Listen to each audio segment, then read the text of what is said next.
This conference will now be recorded. Thank you.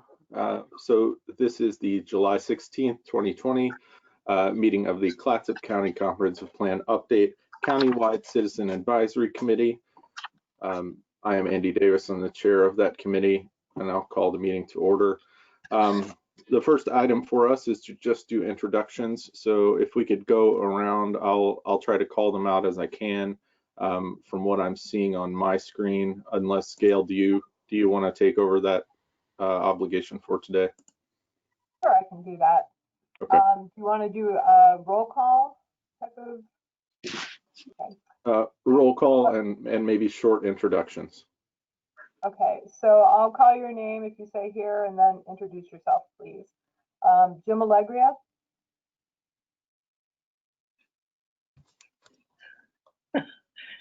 He's talking. I'm sorry, I don't hear you, Jim, though I see your mouth is moving.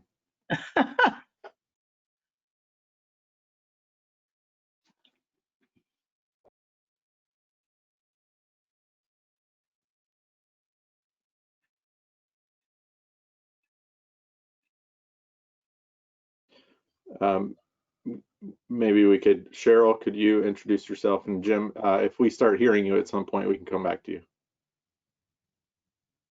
Cheryl Johnson. I'm a member of the Northeast CAC and then the Northeast CAC rep to the countywide one. Thank you. Jan, you're the next person I see.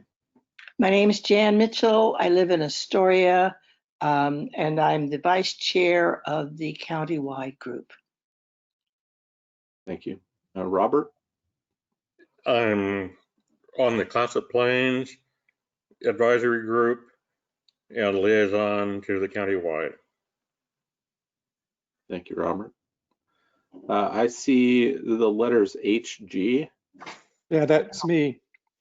It says I need to, Andy, it says I need to be the presenter before it'll pick up my picture. I don't know how we do that, but anyway, I'm here, and public vocal's all you need. So Harold Gable, CAC member. Okay, glad to have you, Harold. And let me see, we've got a few phone numbers. Gail, actually, I can't see them while I'm in presenter mode. Can you read out the numbers so that we could identify callers?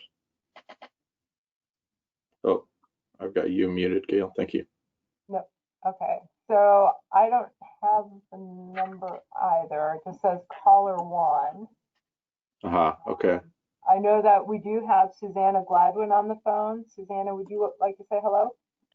Hi, Susanna here. I have a farm and forest land in Jewel, and that's one of my interests is protecting farmland and healthy forests. Thanks. Thank you for being with us, Susanna. One caller just dropped. I understood Commissioner Sullivan, you were on the line too. Are you still there? Yes, I am, and I'm going to switch to my laptop because my phone's running out of power. But I'll just be listening. I'm on board. Thanks.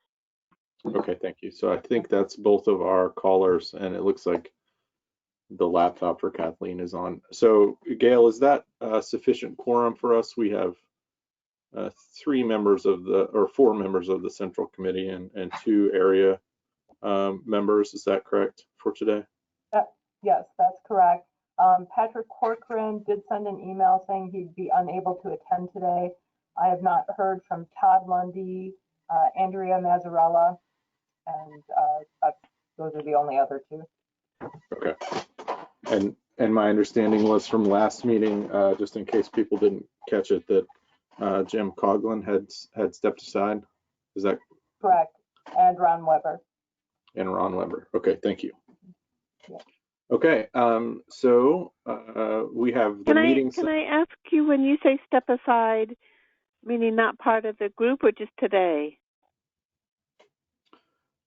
Resigned, I think. My understanding. Correct. They both resigned. From their okay, because I know I'm the Jewel area, so Ron will no longer be chair of the Jewel CAC. That's correct. Okay. Thank you, Gail. So we had an attached trio of meeting summaries to today's agenda. Did you all have a chance to review them? And actually, I might ask Gail, is there particular feedback that you wanted on the meeting summaries today? Or were you just looking for corrections or omissions if people had caught them? Corrections, errors, deletions, please. Okay.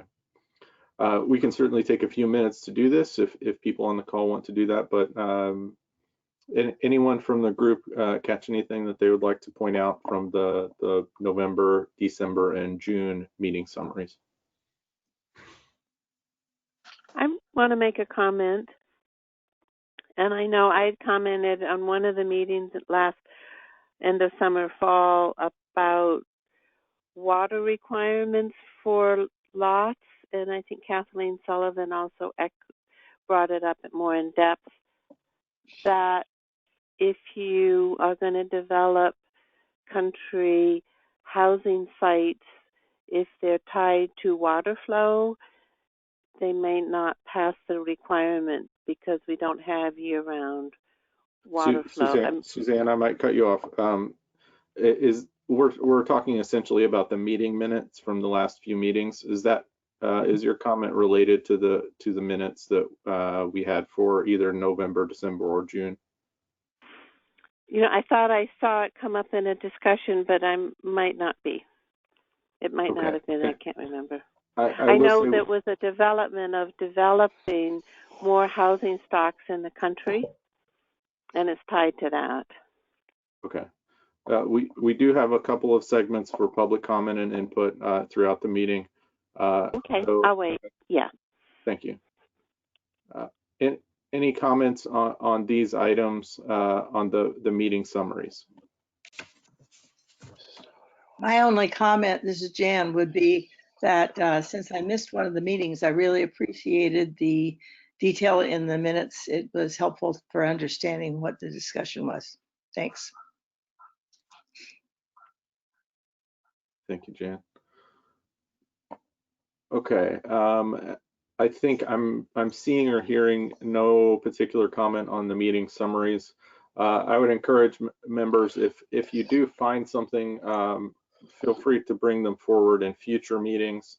I don't think of these as necessarily closed minutes as such.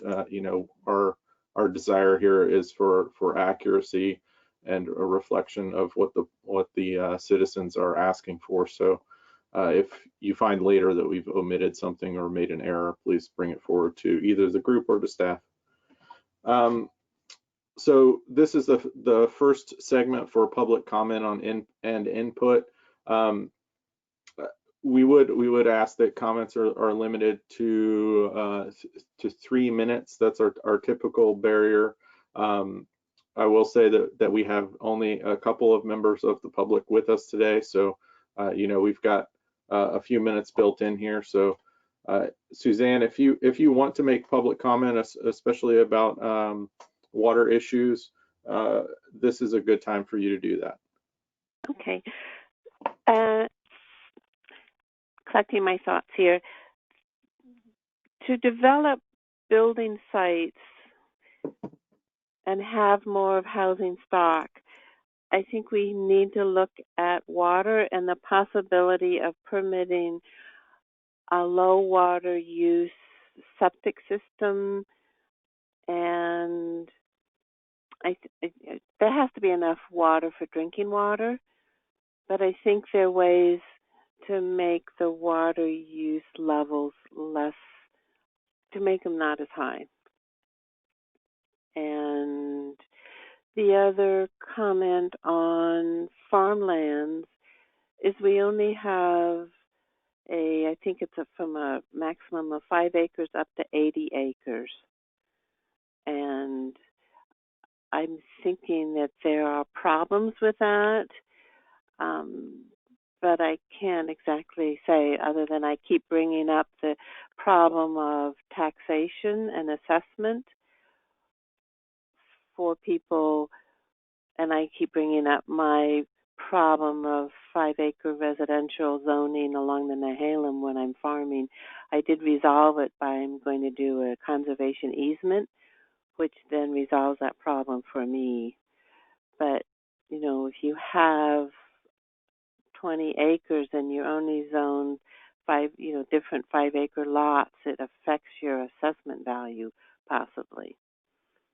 And I just think that should be looked into. There's a great separation between assessment and property taxes and the planning, but how it impacts individuals can make a big difference. And I would love to kind of look at that, for the county to look at that.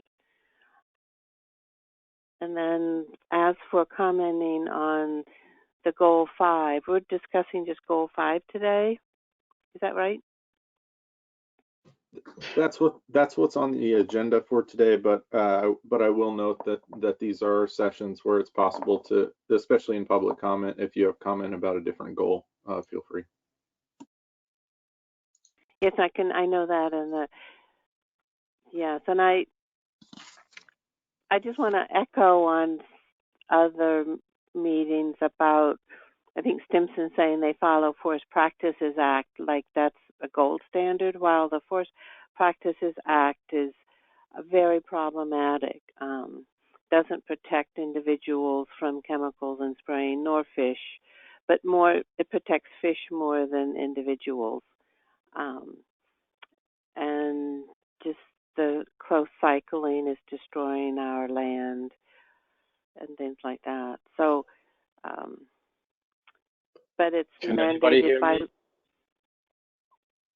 yeah. Anyway, and then it's mandated by law. It's a legislative thing, so it really affects land use also because it's legislated. That's just my comments there. I think I'm done. Thank you. Thank you, Susanna. Thank you for your comment and for coming today. Any other public's comment in this opportunity window?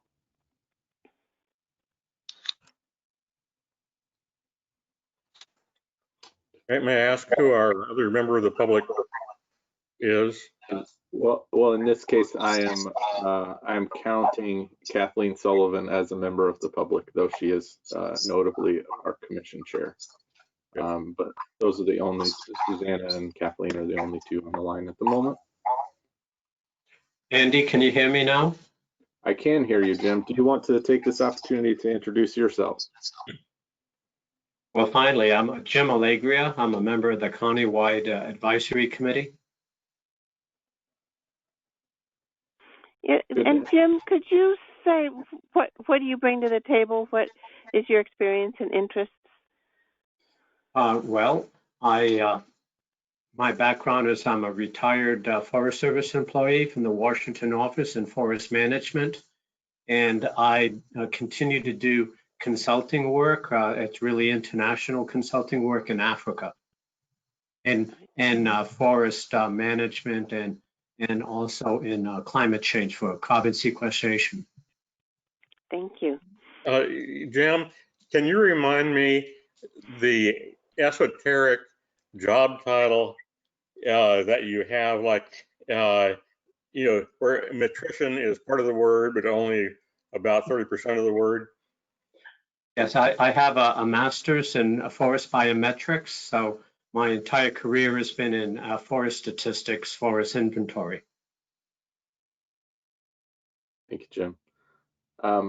So I do want to note that we have two more joiners. It looks like both Commissioner Webb and Andrea Mazzarella have gotten on the line.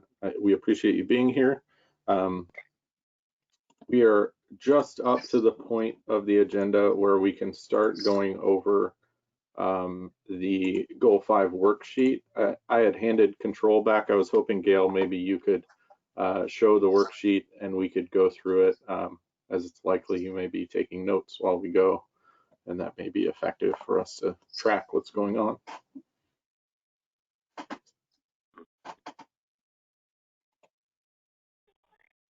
Thank you. Thank you for putting that up.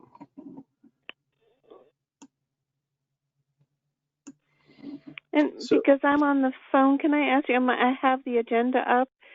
So Sure. is it showing the Goal 5 identification issues and draft policies, and then the blank spaces to issues to be addressed? Is that what you're looking at there? Indeed it is. So we're on by my paging, page 17 of the packet. That it does have Goal 5 natural resources in a red bar across the top. And I'm happy to either myself or maybe Gail, if you're introducing topics, we can try to read off what the item is so that we make sure that we're on the same page with the folks that are on the phone. And Gail, did you want to lead this segment? No, I think it's best that the committee members go through this. We've provided you as staff a lot of background materials over the past several months, including the currently approved Goal 5, the statewide planning Goal 5, and some other background materials. What we have been asking the advisory committees to focus on is going through, first of all, the existing goals and policies that are in the comprehensive plan right now, and to verify as part of their committee whether that the committee sees it as a goal that's been met and should be removed, if it's a goal that's ongoing, or one that hasn't been met yet and needs to be kept, and if it is going to be kept, what changes, if any, do you recommend being made to it? And then we also have another set of worksheets where you can identify new issues that aren't currently addressed and corresponding policies that you would recommend for inclusion in the comprehensive plan. And I know that Jan Mitchell sent some ideas out to us today about historic resource protection. And so those would be the types of ideas that we would look for on that teal colored sheet where we have new issues and corresponding new policies. Other than that, I think it's best that you, Chair Davis, go ahead and lead that discussion. Okay, we can do that. So my inclination, and unless I hear that the will of the group is different, is to go through the goals and policies as listed in the worksheet and just check in with the group to see if there are recommended changes, whether or not we there are some items anyway that we are constrained and it's necessary for us to meet a statewide planning goal, or that's my understanding. And by the worksheet, there are some items that are not corresponding to one-to-one anyway to a state guideline or policy. So we may have differing levels of flexibility on things, and maybe that's important to keep in mind. But we can just start with what's listed here as Goal 1 in the center column listed as Goal 1.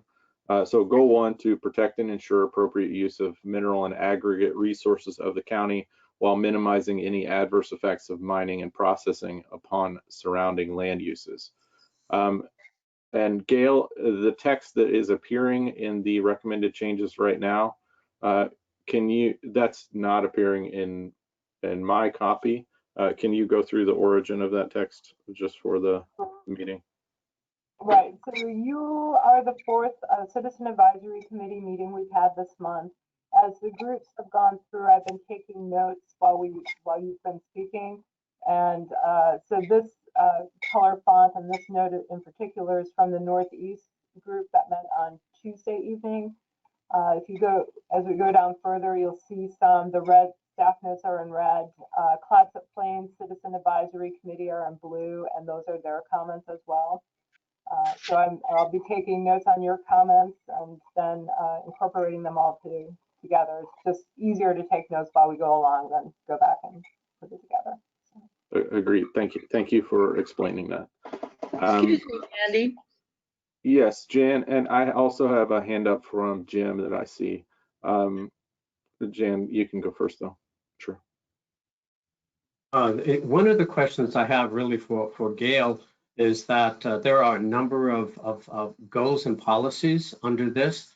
And I'm not sure how many of these are essentially wrapped into Dogami's must do. I mean, what kind of latitude do we have under this goal to make any changes? Because we don't really want to be this is my opinion, restating on potentially getting something incorrect if it's something that's already listed in under the Dogami's bailiwick. Okay, that's a good question, and it's one that I think every group so far has asked. And I just have not had a chance to go through and read through all of ORS and Dogami requirements, so I don't know the exact answer for you. What we are doing with the Northeast group and the others is that we're going back and getting them some more information specifically to address that. And what the other groups will be, or at least Northeast group is going to be doing, they put the aggregate policies off, aggregate and mineral policies off for future discussion, but they did go through the other areas identified where they wanted more information. And then with your group today, if you wanted to start going through some of the other policies, perhaps that are a little bit easier to digest. And I think starting with the energy sources policies, that's where Northeast started their discussion.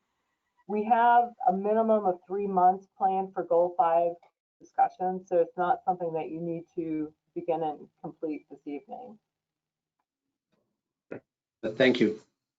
So I've got Jan, and I saw a hand from Cheryl as well. So Jan. I'm just, this is really showing my ignorance. I'm curious. There's an incredible detail having to do with aggregate resources. And I'm just wondering why? Is that a major issue in the state? Is it evidence of strong input from the industry? You know, not in my background, that was not a thing that was such a fine-tuned problem or policy. So I'm just curious why the heavy level of detail. Yeah, I do not have the background files and the minutes and the discussion as to why that got put into the plan that way. That's something I know other groups have asked about as well, and I'm going to try and find those files, but at this point, I don't have that information, Jan. Can I make a comment? It's Susanna. Can I speak to aggregate resources? Sure. Relevant to the question at hand, sure. My I think, I might be wrong, that aggregate resources means gravel mining. Is this right? Yes, yes. The importance of gravel is a lot is used in road building and construction, you know, buildings, foundations, etc. And so it's a very important resource for the county. And there are several gravel pits. I can think of 3 off the top of my head of big ones. And they generally use, instead of riverbed mining, which they sometimes in some states, but in this area, it's dense rock formations that they dynamite and blast and then crush to the right size. So there's issues with blasting, and I don't know if there's any toxic runoff or not, and a need for not letting contaminated water getting into springs. And I just, you know, that's my comment. Thank you, Susanna. I see you, Robert. Cheryl, you had your hand up. I'll let you go, and then Robert. Yeah, thank you. Jan is correct. This goal 5 is laid out very bizarre. I think bizarre is almost an understatement. I struggled with this over days, and what I finally figured out is if we just read across the top, the red area, goal 5 is supposed to be natural resources, scenic and historic areas, and open spaces. And then what our county, and I was on it 40 years ago, presented is one goal. And the goal is to protect and ensure appropriate use of mineral and aggregate resources of the county while minimizing adverse effects of mining and processing upon the surrounding land uses. We have no other goals. There are no goals for natural resources. There are no goals for scenic. There are no goals for historic. There are no goals for open spaces. So we have our work cut out for us. At the very minimum, we need to write goals for each of those. And then exactly as Jan pointed out, what we have here is we have 25 policies that deal with mineral and aggregate resources, which is bizarre. And then in the next section, there's an additional 7 policies. So we have a total of 32 policies on mineral and aggregate resources. As we go through this on the other pages, then we find that there is a little section on energy, and there are 4 policies, but no goal. There's a section on wetlands. There are 3 policies, but no goal. And it continues that way. So there are some policies for natural areas, water resources, historic sites, and cultural areas. There are no goals nor policies for scenic areas or open spaces or fish and wildlife habitat, which was referred to very nicely in the background report. So this one is laid out very bizarre, and we do have our work cut out for us. Thank you, Cheryl. Robert, before I go to you, Gail, can I ask you, consistent, so some of what Cheryl was bringing up, which I think is well taken, seems to be contained in the recommended changes you've got for goal 1, in that they're asking for goals for some of the other sections. Did the Northeast group have specific recommendations? I'm aware that Cheryl's on that group too, but did you have goal language in mind, or was that just an umbrella suggestion that we need, like you're presenting now, that we need to come up with those? Cheryl, did you want to address that one? Okay, we did not have goal specific ones. We're like our group right now, just at the very beginning of this, so that was just noted. And in fact, what happened at our Northeast CAC was Jed Arnold, who was one of the public persons there, suggested to us that our meeting was not noticed correctly, and so we actually adjourned the meeting. But what we did go ahead and do was go through those policies that were not about the mineral aggregate and just say any questions that we had or additional information that we had. So unfortunately, we didn't do any work on the content.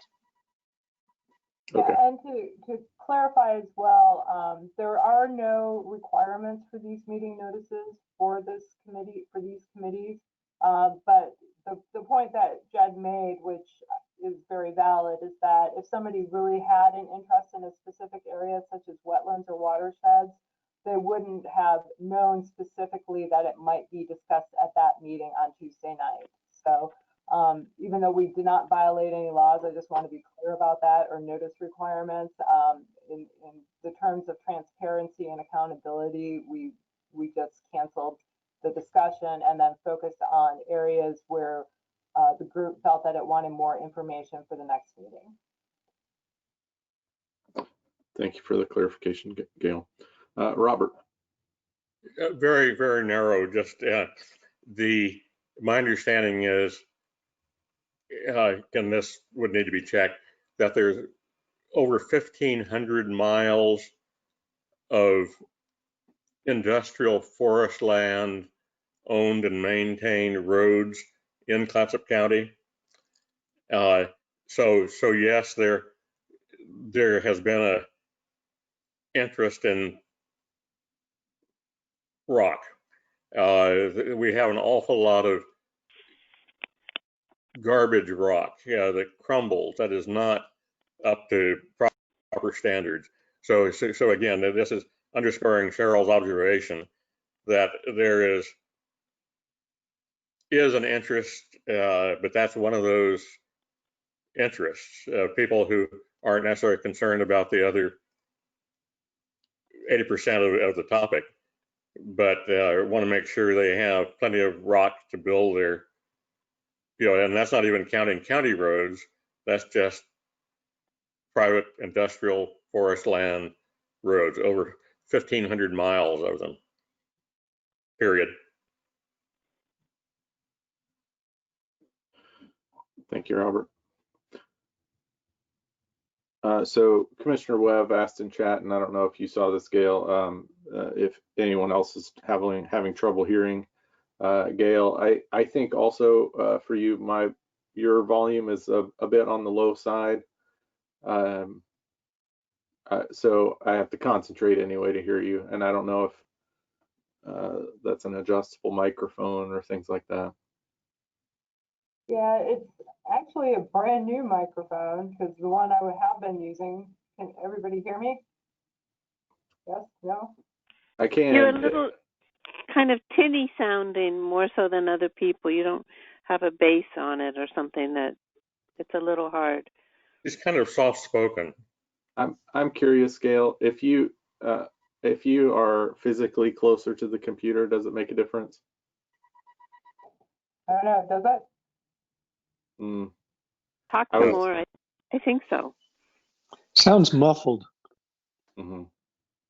Yeah, for me, it's like the volume is lower. In order for me to hear Gail, I have to turn it way up and then I turn it back down for everybody else. Yeah. Okay, I don't know how to fix it. This is a brand new pair of headphones, so. Okay, we'll do our best with it, but be aware that certainly crosstalk while Gail is trying to talk will make her inaudible. So one thing I heard in the discussion from you all just then was that there might be different orders of approach here.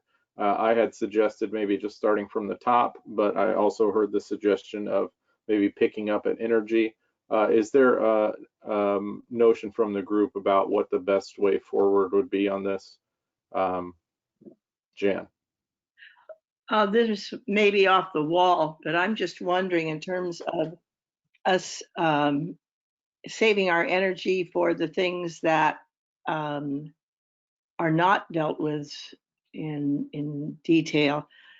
If the staff would be willing to go through all the aggregate resource materials and see if they can collapse these, group them together, something, so we, I'm not sure we need 31 policies dealing with aggregate materials.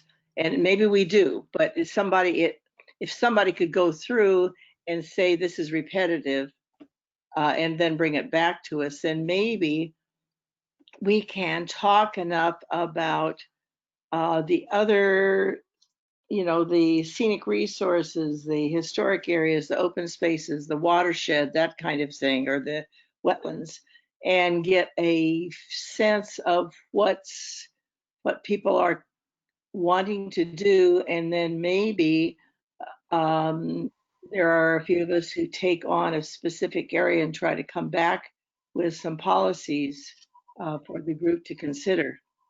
That's one way to approach it. That's just off the top of my head. I'm not wedded to it at all. Okay, thank you, Jan. Is there feedback on Cheryl? Yes. I like Jan's idea a lot, and in fact, that's what Northeast CAC sort of started to do on Tuesday. 32 policies on minerals and aggregate is obviously far more than we need, and we found them to be very detailed. No one on our group Northeast on Tuesday felt comfortable to go through those and say which ones were repetitives or which ones could be folded in. I like Jan's suggestion that the staff go through this and come back with recommendations for us. and that we as a group go ahead and start with the other policies on the specifics. Okay, and Jim? The only thing I'd like to add to that is I do believe that some of these are covered under the GOMES, the state rules, and we shouldn't have to be repeating them here. So an amendment to the suggestion would be to have the staff eliminate those that are actually covered under the statewide policy, so that we can only focus on the more general types of policies that pertain, that we can fashion here for this, for our county. Thank you, Jim. Robert, yes. Gail did a superlative job taking notes at our Clatsop Plains meeting, at which I think the member of that advisory committee, who happens to be the Chinook Indian Nation cultural representative, had a lot of fresh ideas that might have been overlooked that Gail captured. So as we go through, let's be sure and hesitate at those light blue comments. There were things that people who are engrossed in aggregate topics might forget about, sacred fishing sites or whatever. So this is a compliment to Gail. I did not go and try and download the video of that Clatsop Plains meeting, so I don't have notes here, but thank God Gail did a superlative job of capturing what was said. Thank you, Robert. And I'll look out for those notes. Thank you for bringing them to our attention. Susanna, I might ask you to hold your comment for the moment. I want to get a direction of the group here. Gail, so one of the things that was suggested here is that if staff can help us with processing these 32 policies on aggregates, it might be good for the group and for our at least initial time to head into things. I think energy is the first section. Does that seem like a workable plan for you and for you and your staff?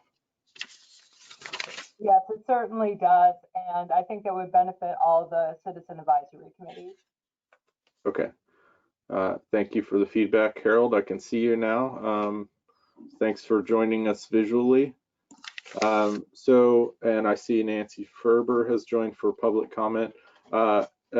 Nancy and other members of the public, I will try to be conscious if you have public comment that's relevant to an item we're reviewing, to give you time for that.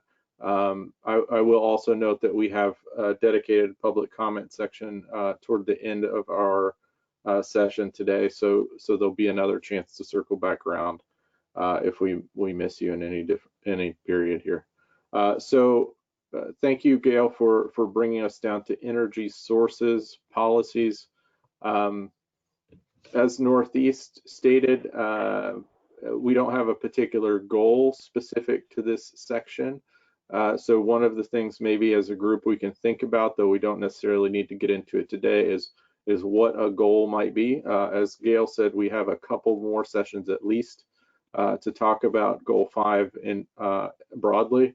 So if we come back with some language for subsection goals, that might be a good thing. Unless the group really wants to go into it, I would say we hold that for another discussion and go through the material we have at hand. I'll pause for a second to make sure that's okay. Okay. So policy 1, development shall not be allowed to impair the feasibility of potential wind generating facilities at sites identified as appropriate for such generation. We also have a comment from the Northeast, which is much of a question, which is, are there specific sites to which this refers, and what is the standard threshold for or threshold for wind that would make this or make a site more desirable. Is there staff feedback on those questions that we should be aware of at the moment, or should we just go ahead with discussion? Yeah, I have not had time since Tuesday to go look at some of these questions. So any of the questions that you see, I will not have answers for at this point. Okay, thank you for that information. And I could hear you quite a bit better than Gail, for what it's worth. Okay, so any comments, questions on this section on policy 1 for energy sources policies? I have one. Okay, Susanna. For wind or wave offshore in the ocean, would that be county policy or state policy? Do you know? Yeah, so the territorial waters, we do actually have a goal that addresses them, which is goal 19. And then you would also have air quality, water quality standards in goal 6, which is coming up. And so there will be multiple goals where this may overlap, but certainly it could be addressed in here as well. Okay. Thank you, Gail. Any other questions or comments on this policy? You know, this at least has a clearly identified subject area, energy sources policies, whereas, you know, kind of the offshore, our focus may not be thinking about tide and wind and, you know, maybe not. So yes, I agree. It can be slipped in either place, but I think this is where people would look first.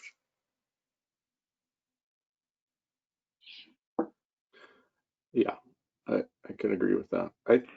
So I think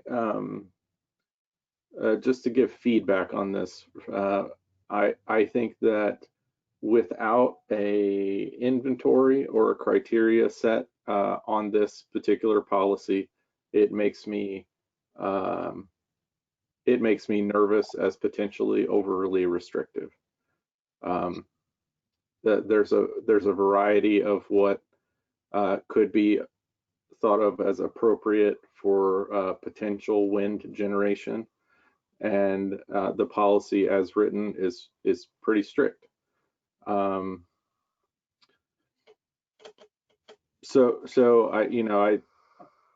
that makes me a little nervous. I don't know if that's the feeling of the rest of the group or not. I'm certainly in favor of wind generation, but I don't really like the idea of there being a broad policy that really I could see being brought up, say in plan review, to try and strike down virtually anything. Jim. I'm just wondering if and I'm not expert in this at all. My primary experience consists of driving through the San Francisco Bay Area, through the all the wind generating facilities down there, but which are on land that is not developed in any way. And I don't think you want to live near one of those things because they're noisy.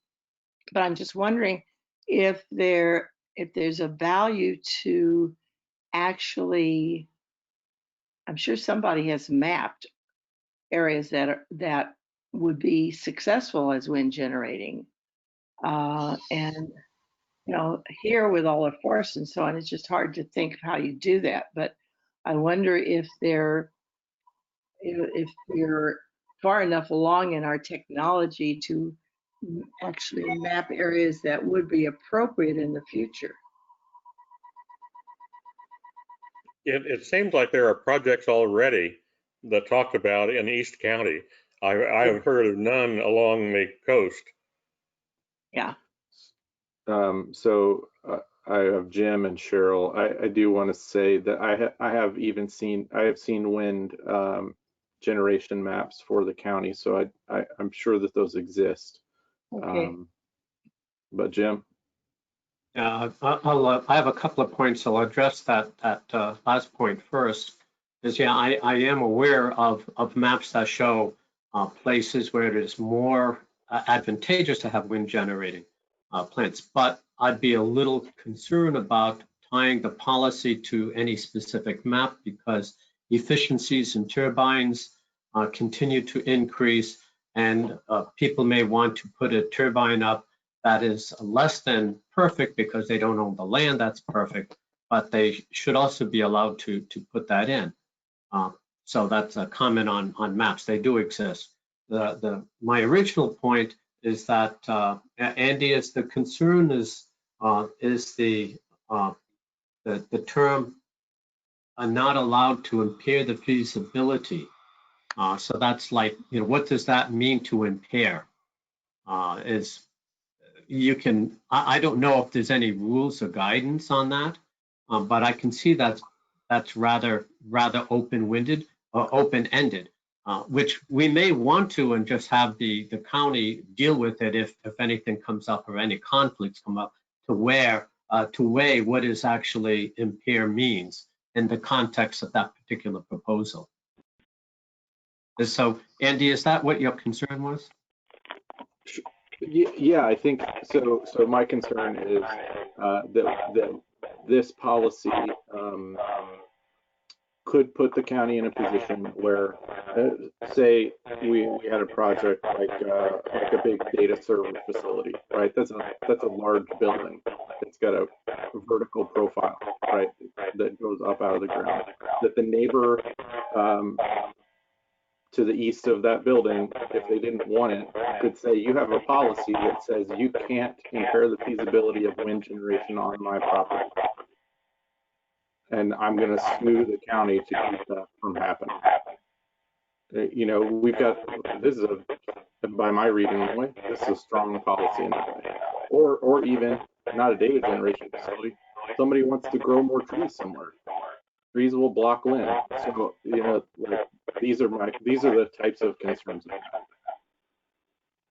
have. I have Cheryl and then Two comments on this. We seem to be echoing. yeah, I agree.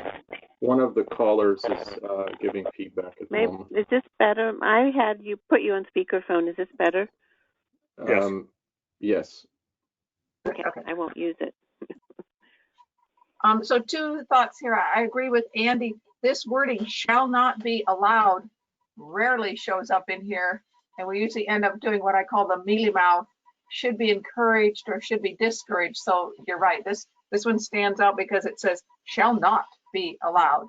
And then second thought on this one, it seems that the purpose of this is to encourage wind generation, which Northeast was very supportive of, but would like to expand it into encouraging all kinds of renewables. So if we end up rewriting this, we would like to somehow include in here encouragement of other renewable resources. Mm-hmm. That's all. Thank you, Cheryl. Robert? I used to have, that I built in the early 90s, a windmill. And this is something, it was a company that used to be in San Angelo, Texas, and moved offshore to Argentina. But it was the standard image of early this century technology that it was so powerful it self-destructed in our Clatsop Plains wind. It swung around and its tail got caught in the blades, and but it's a phenomenal amount of power from a very low technology system. So I was acting ignorant because I forgot I know too much about it. This wasn't feeding into a grid. This was simply catching the wind using 100-year-old air motor, AER motor technology. Mm-hmm. So I'm glad that we we can be reminded that there's a simple technology that we didn't need after rural electrification in 1938.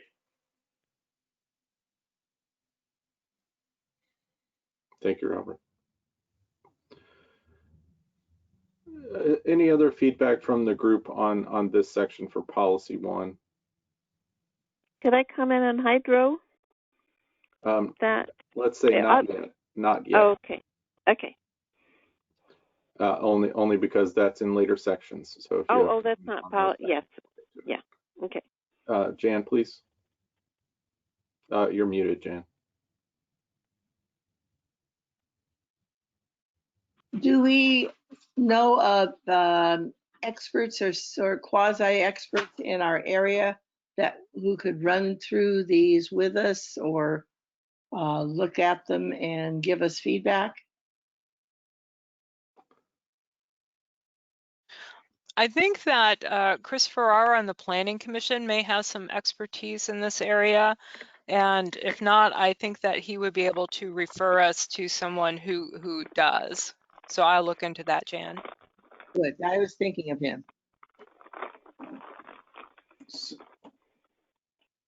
So one thing that I might say, just as far as notes here, without objection from the rest of the group or from Cheryl, because it was sort of her suggestion here, I very much agree that I think it would be the desire of the group to encourage all types of renewables. I might want to move that language up into the energy source policies top to maybe be included in the goal, because we do move into some other types of renewables, but indeed there are some we've missed too. So we may just want the broader language to be included in the goal. Okay, thank you, Cheryl. And thank you, Gail, for taking notes on all of this. I think you're doing a great job. So without objection here, let's move on to policy 2. Policy 2 is in the energy section again, is the county will rely on state and federal permitting processes to govern the location of low-head hydro projects and to resolve any conflicts that may result from such projects. And we have a note from this is the Clatsop Plains group, is that correct, Robert? Correct. We have a note from the Clatsop Plains group, which is the Chinook Indian Nation would not support low-head hydro projects anywhere, would support wind and solar and wave generation projects. Reprioritization of energy sources to wind, solar, and or wave generation to make low-head hydro projects as the technology of last resort. Okay. And that was really just out of a hesitance to completely wipe it from the list, but the general spirit was to wipe it from the list. So this was a friendly, put it on the bottom of the list, and they left out tide generation, but I'm sure that was in everybody's head the same time they talk about wave.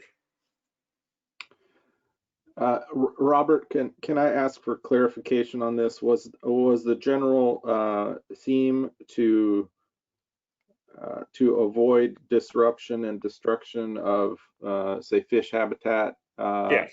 Okay. I just want to make sure that we knew the sort of motivation. It was not a spiritual one. It was one that blocking lamprey salmonid streams with any kind of a little 2-foot tall turbine is still unwanted. Okay, thank you for expanding on that. Mm-hmm. And then there was a question. Thank you, Gail, for scrolling down a little bit. There was also a question from the Northeast group clarifying what is a low-head hydro project. Gail, is that one that you can answer at all? I know you said you had not had time to research, but. No, I don't. In fact, I was hoping perhaps somebody on this committee might know. Sure. Is that a piece of knowledge that anyone on the committee can define for us? Low-head hydro projects. little dams to generate electricity. It can be something that's 2 feet tall, still works well around the world to generate electricity for on the spot. Okay. So it's not talking about 50-foot dams or Right. even 20-foot. It's just any place you can block a stream, you can generate electricity. Thank you, Robert. Can I Jan, comment? I've got a comment coming from Jan, and then I'll get to you, I'll just Susanna. throw in that I did all my planning work in an agricultural area, and they're used pretty regularly there, and and very successfully. But yeah, it's something that you can use even on an irrigation ditch. Thank you, Which Jan. may be an okay, irrigation ditch might be okay with the Chinook Nation. I don't know that we have any irrigation ditches in No. class. So I'm gonna allow Susanna to make her comment, and then Cheryl and Jim, I've got you both with hands up. Susanna? I think if they're rapids, you can just divert above the rapids some of the water into a pipe that has a little teeny turbine in the pipe itself, and then it goes back into the mainstream below the rapids without creating any dams. And that might be also low head hydro. Thank you, Susanna. Cheryl and then Jim. Adil, can you scroll us up to see the comments? Thank you. Okay. I really like the wording suggested from the group, reprioritizing of energy resources to wind, solar, and/or wave, and to make low-head hydro projects the last resort. I like that concept and I like that wording. So I am very in support of that. And then I'm wondering if the way the policy is stated, the county will rely on state and federal permitting processes to govern the location and to resolve conflicts. That seems very cumbersome to me. And I'm wondering if the suggested wording from Strickland's group doesn't get us there better. State and federal permitting for low overhead things, I don't think that's going to get us where we want to go. It seems weird. That's all. I concur. Jim, and then I have a comment from Andrea as well.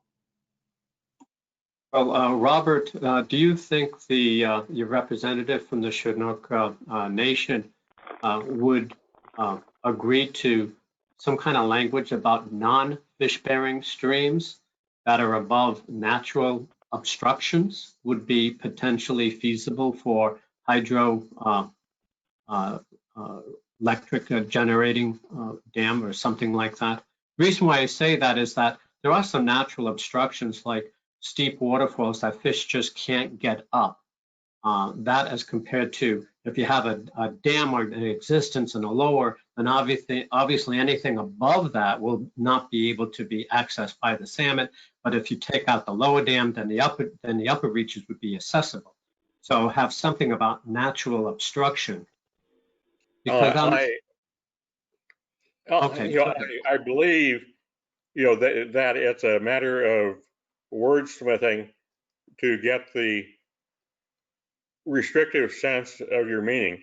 I know they would be suspect of all the non-fish bearing streams where if given a tiny bit of help, those would be spawning beds of coho.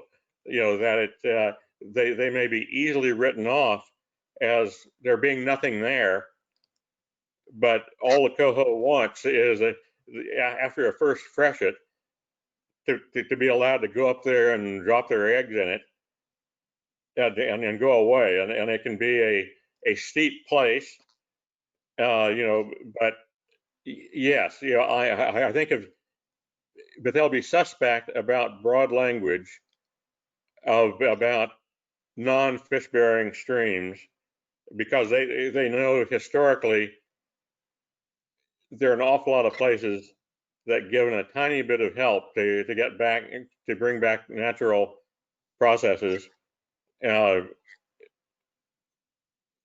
salmon and lampreys will do what comes naturally to them.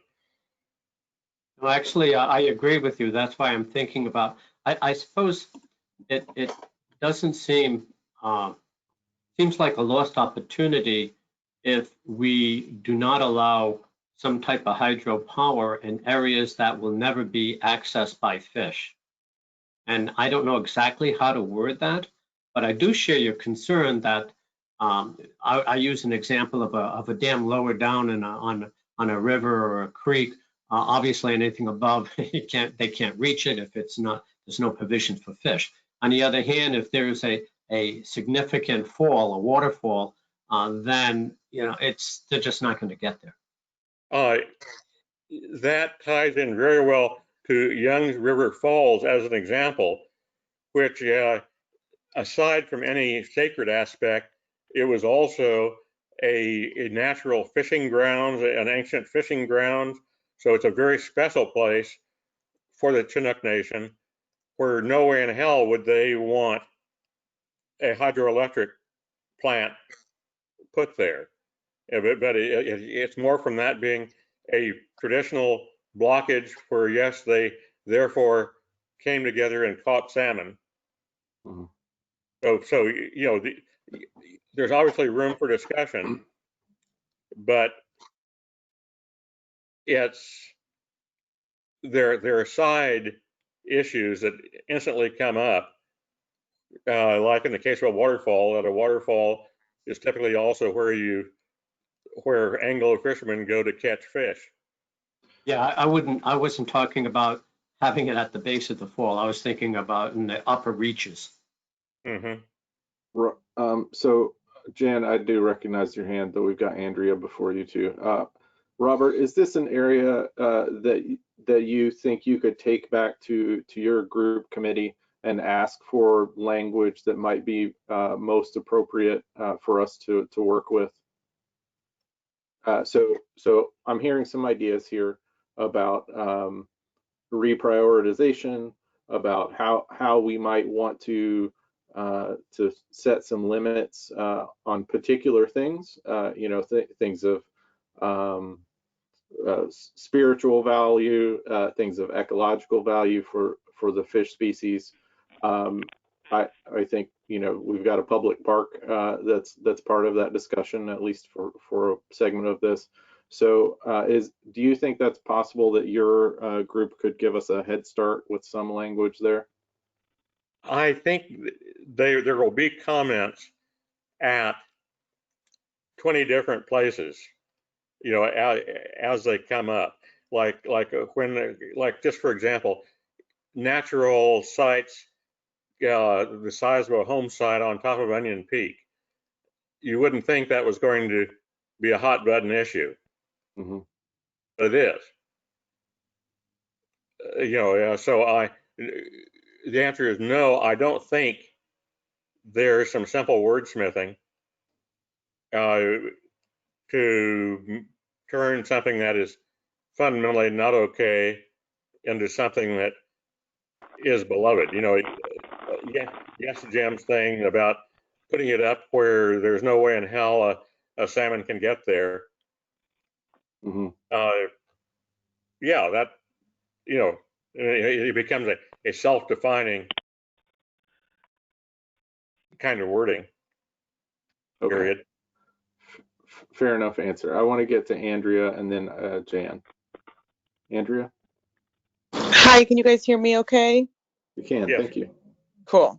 I just had a couple quick thoughts. I agree with what Cheryl had said earlier about the wording around having the federal or state governments governing. And I personally have a lack of trust in the federal government governing the location of, or basically anything regarding our natural resources, and trusting they would be resolving conflicts that might arise in a way that would align with what the majority of the population that lives here would even want. I would be more inclined to give the Chinook Nation that control than our federal government at this point. Although I understand the permitting process needs to be governed by by something bigger than the county. But I would more be likely to defer to their the Chinook Nation's line of thinking and concern in this case. And I've been doing some quick Googling while you guys have been talking and seeing the small dam hydro projects being pretty problematic to aquatic life. There was a group of engineers that developed what they're calling a fish safe turbine in just August of 2019. So I don't know if there's a way to research and say if first prioritize wind and solar, because we've barely even tapped those things out here. And then if at a last resort we are out of options, we need to look at those small dam hydros, then we would be choosing to opt for the technology that would be the least damaging to aquatic life if possible, or something like that. Am I going overboard? No. Those are just my thoughts. Thank you. Just a postscript for Andrea, that the Chinook Nation would like to be included quite often in these, who is involved in the permitting process. There are lots of subject areas. I'm not going to, but you'll see them as we go through all of these, that yes, it's important to include them, not just SHPO, but also the Chinook Nation, et cetera. Mm-hmm. I agree. If they would like to be on the list to give their support, okay. Jan, can I get your comment? My comment had to do with the question about Youngs River Falls. It may be a non-issue. I haven't asked directly of the city of Astoria's public works director, but I have talked with him about their watershed and that kind of thing. And I think A, it's too distant and hard to reach. B, I don't think they need it. And I haven't heard any conversation that involved that at all. So I will volunteer to check with Jeff Harrington, and I think we probably can just take that off. It maybe was somebody had an idea 30 years ago, and but I think it's so remote that nobody even wants to maintain the sign, the Lewis and Clark sign there. We had a little battle around that. Finally, the National Park Service said they do it, but so I think that's a non-issue. And as to, and I'll talk about the involvement of the tribal groups later when we get down to that. So I agree, but I think we also need to be including the Clatsons. Thank you, Jan. Can I comment? Just a second, Susanna. Okay. So I will say on this one,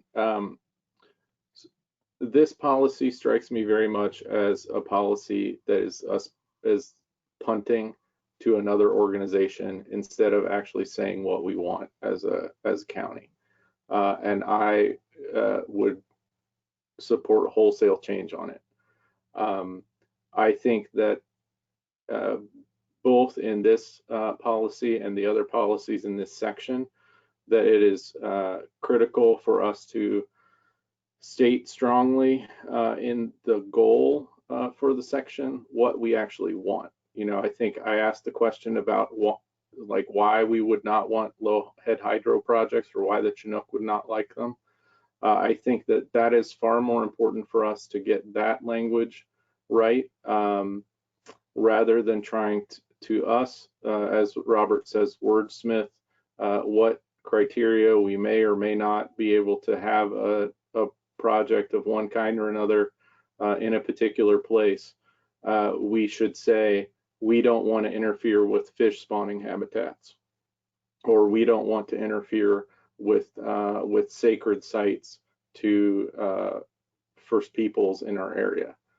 I think so. That language I want to encourage us to work on, and I would very much like for us to not have language that just says we're going to depend on external people to make these decisions for us. that's my 2 cents on this section. Susanna, you had a comment as well. Yes, just a technical, unless I interrupt saying, can I comment, there's no way you can recognize me, right? I just have to interrupt? You're only on the phone, is that correct? Yeah, okay. Yeah. Yes, that's correct. Okay. I try not to be intrusive, but on the hydro, you know, anytime there are dams, the water gets hot behind them. So the Nehalem, one of the temperature problems is the Fishhawk Dam up near the county line, and it really heats up the river downstream. And the feeder creeks are often 10 degrees cooler than the main stem Nehalem, which is often at the upper limits of what the salmonoids can tolerate. And so hydro dams are really problematic. I know Buster Creek was once studied for that, and it definitely is much cooler than the main stem. All the water coming right in, 10 degrees difference within 100 feet from where the Buster Creek water hasn't mixed yet with the Nehalem water. And the upper Nehalem watershed people said that's true of all these feeder creeks, much cooler than the main stem Nehalem. So dams really heat up the water. Just that. Your approach, Andy, got a lot of thumbs up. Okay. Oh, just one last thing. I totally agree with the not trusting federal regulators, and I would include state regulators. There's a lot of deep pockets in Oregon over mineral and energy source stuff. So yes, keep it in the county. Our control. Thank you, Susanna. Is there more comment on this policy too about low-head hydro? I think just that maybe we'd like to either all take some time, if we have the time, to do a little more research on what exactly it means and what exactly the problematic or dangers to aquatic life it can present, so that we're educated about that. So I think one point of clarification, and I apologize if I'm restating things. I'm not sure when exactly you came in, Andrea, as far as timing on this discussion. But some of these notes, like Gail had taken a note in this section about defining low-head hydro. She did note that question only came up earlier this week, so staff has not had the chance to go back and get that information. But that also we're going to have at minimum, I think, 3 sessions on Goal 5. So hopefully we will have the opportunity to come back and revisit those snippets of information that staff are able to bring to us. So just to give you FYI on those 2 items. Thank you. So seeing no more hands or hearing no other comment, let's go to policy 3. Thank you, Gail, for keeping us visual on the screen here. So policy 3 is Clatsop County shall apply the Goal 5 administrative rule to oil, gas, nuclear, and large-scale hydro that are proposed in the future. I will ask here, Gail, Gail, can you clarify, or can someone else in the group clarify, in this context, what does Goal 5 administrative rule mean? Yes, I can clarify that. So Northeast also had the same question. And if you go to OAR, Oregon Administrative Rules, there is a whole section that deals with how you implement the statewide requirements for Goal 5. And it covers all the different variety of resources that are referenced in Goal 5. So if you want, what we're going to do for Northeast is we're going to get them a copy of that. We can also provide that to you for additional information. I think it was also in the background materials that may have been sent to you by Ian Sisson a few months ago. So I would double check there as well, but we'll get it back out to you. Okay, thank you. Are there, I see Jim, your hand. We'll take comments and questions about this section now. Jim, do you want to lead us off? Yeah, I just have a basic question. Is that why are we saying applying Goal 5 administrative rules when the county has to apply Goal 5 administrative rules? So why do we even have that as a policy at the county level? That should be essentially a given. Or am I really wrong? I mean, isn't it true that the county has to abide by the administrative rules? Yes, we do. So, do we really need the policy? That's a very generic question.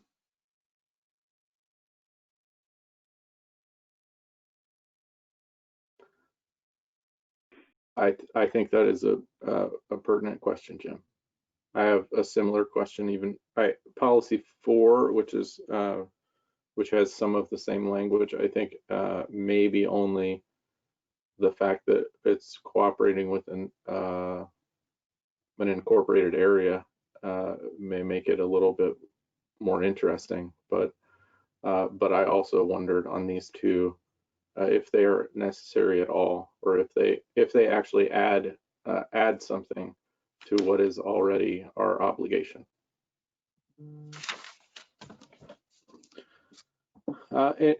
Other questions or comments on this section on policy 3? Cheryl. I hear you, Susanna. I'll get to you after Cheryl. Okay. So on our worksheet, we have 2 columns. Has the goal been met? Yes or no? And retain the goal? Yes or no? So I think what we just said is that for policy 3, we would like to have a no in the retain the goal column. And for policy 4, we would like to have a no in the retain the goal column. I think I can agree with that unless staff comes back with some reason why this would actually change our understanding of how we would apply Goal 5. If we're missing something, I don't necessarily think we want to get rid of it, but I think if we're not missing something, yeah, why have more policies?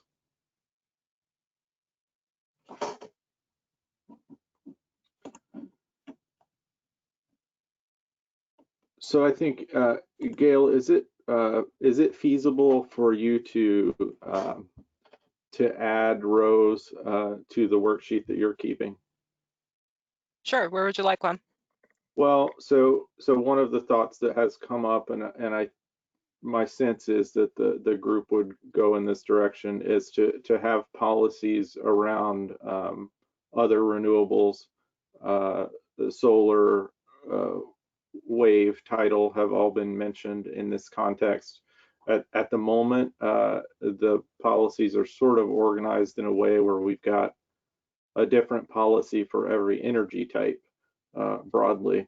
We don't necessarily need to maintain those, but I think we should at least put a policy line in here, maybe for us to come back to, so that we have this notion of where are we going to cover these other energy types. And group, please let me know if I'm going about this wrong, or if you have different feedback on how to do this. But I just want to make sure that we come back to that and construct language, or at least give staff some guidance around policy for other energies, other renewables especially. Cheryl. I was just going to say that the teal worksheet that Gail gave us, I think that's the purpose of that one. So it's identification of issues. And it's just a process question. We can either move over to the teal sheet or we can include them here, which she's doing a nice job in the notes. So thank you for reminding me of that as well, Cheryl. My mind is centered on the worksheet we're on. But yes, I think that's an appropriate tool too.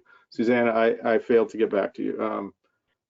Well, it's still appropriate. Can I speak now? Sure. I think there's huge conflicts between statewide planning goals and implemented rules, such as for forestry, I know well, the Forest Practices Act. And you can mine and kind of almost strip mine forests as a permitted use. I believe it's under the Forest Practices Act. And it's very diametrically opposed to the goal of clean water, good soils. That's all in our comprehensive plan goals. And I think it would be good to state as a county that we support those goals of clean water, good soil, good air, and that if administrative rules of the state level, federal level go into conflict with those, that the county supports our original comprehensive plan goals. Because I think language is important, and would we have, at this point in time in corporate America, able to move the dial on who gets the final say?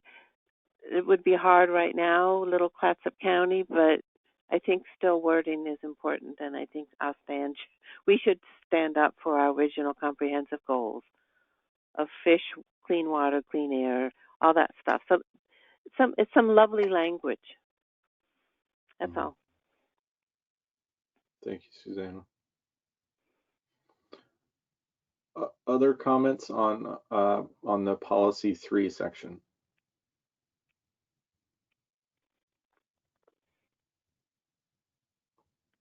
Okay, seeing or hearing none, let's go to policy 4 under energy, which is policy 4. If and when the city of Astoria intends on constructing a hydroelectric facility at the Youngs River Falls site, Clatsop County shall, in cooperation with the city of Astoria, apply the Goal 5 administrative rule.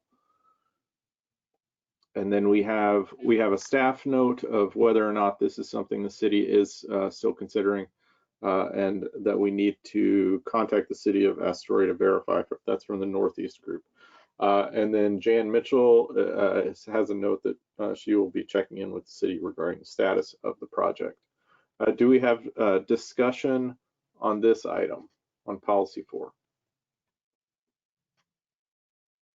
Jan, you're on mute. It seems to be a repetition of the stating that we will follow a policy that we have to follow. So I'm not sure why we would need to say it, but maybe it's just a non-issue, as I said. We'll find out. Gail, can you clarify for me, this is a shortcoming of mine, is the city of Astoria constrained by Goal 5 the same way that the county is? Yes, they apply both to cities and counties, all the goals. Is there any reason why in the application of Goal 5 there would be conflict between the two entities, the county and the city, as far as application of that goal or application of that rule? At this present point in time, I would not see conflict. I don't know what the status was 40 years ago. And if Nancy Ferber is still on here, I think she might have gone. She dropped, yeah. Yeah, she might have had some additional information to give the group on that one. So, Jim, I'll get to you. Actually, go ahead, Jim. I'll hold my comment. Well, I think that if we go forward with the previous goal, I'm not sure if it was goal 2. I think it was goal 2. I mean, excuse me, policy 2.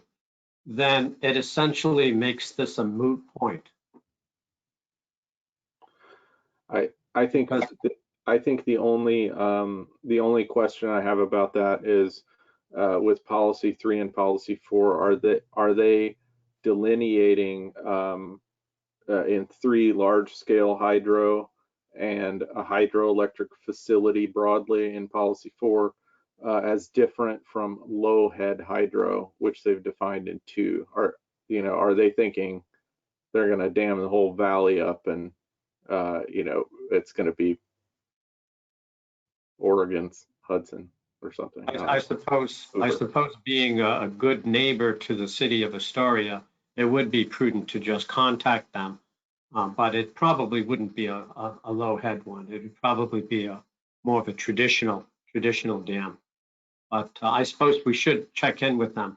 But if they have no interest in it, then my suggestion is we don't need this because of the previous policy. We may be able to change that. Instead of being low head, we can make it a more generic and then cover both types of hydroelectric power.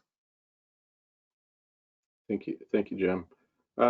Gail, can I ask a overview question here that you may or may not have the answer to, but does the city of Astoria own Youngs River Falls site? No, that's an unincorporated county and it's not owned by the city proper. So do you have or does anyone have the background knowledge on why it would be the city of Astoria planning to build a hydroelectric facility at the Youngs River Falls site? Commissioner Webb has a hand up. Yeah, I think I have some insight into that. The city of Astoria actually owns the water rights to Youngs River. Okay. Which is a very contentious issue because the Lewis and Clark Water District, which is a very large area, is running out of water. And they have actually come to me seeking support for negotiating with the city of Astoria to give them access to Youngs River water. So this could be a very important issue. And so I don't, it's, water rights in Oregon are very, very difficult. They're very complicated. They're very, very difficult to change. I don't know, Gail, is there any other part of the comp plan that deals with water rights issues? Well, Goal 5 also covers watersheds, even though we're very skimpy on it in this current plan. I think if you also Goal 6 is more water quality. So I don't know that it would deal more with rights, but it does cover water quality. And then goals 16 and 17 deal with shoreland areas, coastal shorelands and estuarine shorelands, but again, not really specifically with water rights per se. Yeah. Okay. Well, I mean, this is an important issue in terms of the future of development in unincorporated Clatsop County. It's something we have to begin to deal with, is our capacity to sustain a growing population with water, which at the moment I don't see much science behind, because we didn't, according to Chris Farrar, we don't really have enough information about the quality and quantity of the water in our watersheds.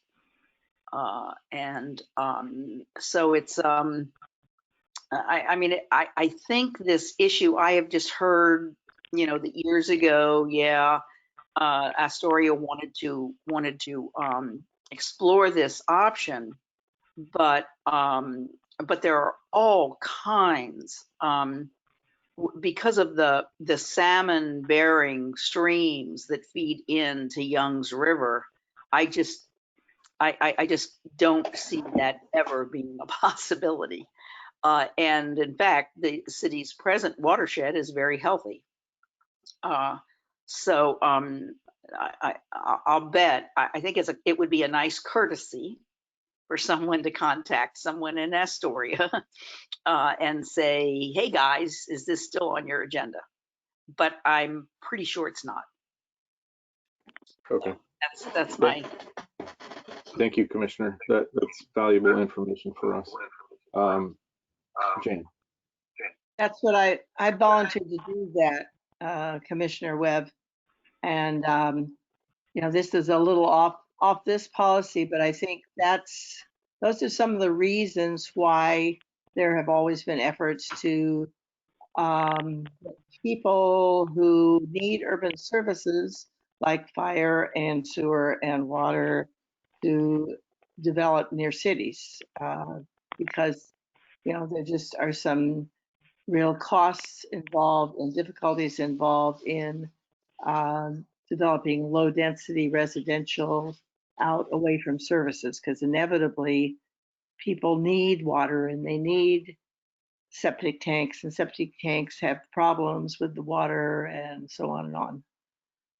So I think, we're going to have, the county's going to have to face up to that if they talk about expanding with more urban scale development, even like on Clatsop Plains. I mean, it just has some problems along that have to do with water and septic tanks and services. So Robert, I saw you come unmuted. I've got a question from Andrea as well. I also want to chair's prerogative here that I'm abusing, to just say that I know that there are functional impediments to rural development, like some of the ones you mentioned. But what Commissioner Webb has brought to our attention is an interesting legalistic impediment that, in my mind, there's virtually no reason for it to exist, given that the city of Astoria has its own watershed that provides its own water, and they're essentially presenting a roadblock just by the virtue of them owning some other water rights that maybe they don't even need at this point. So this is an interesting wrinkle beyond maybe the scope of the comprehensive plan. But commissioners and spouses of city councilors might want to talk amongst yourselves. Andrea, can I get you, and then I'll go to Robert? Yes, thank you. I think you kind of talked about the similarly sort of what I was thinking, and I was curious if, for specifically, I guess, to policy for if and when, if there would be any danger, I guess, or any harm in leaving that language in there, like if we left it in there saying, like, if just by the off chance that you ever did this one project, we just want you to follow these policies. If leaving that in there might just be like a fail safe or something in case, I don't know if originally whoever put this together had the concern that maybe they wouldn't follow those policies, and so maybe it needed to be stated, and so it's the redundancy maybe is just to make it real clear that this is supposed to be the governing policy, or if we want to, is there any harm in leaving it in there just as a just in case? Could someone, if we didn't leave it in there, try to circumnavigate or these policies and do something terrible? I don't know. That was just my wondering. I think that those are good questions that hopefully staff can answer in the process of sort of answering this question that's in the policy 3, especially as far as if this is really needed. I think, yeah. Thank you, Andrea. Robert. I don't have flagged where it comes up on today's discussion, but I know it was a topic on the Clatsop Plains discussion. Whether we have 75 inches annually of rain, there is a Clatsop Plains aquifer that traditionally has been a no-no to discuss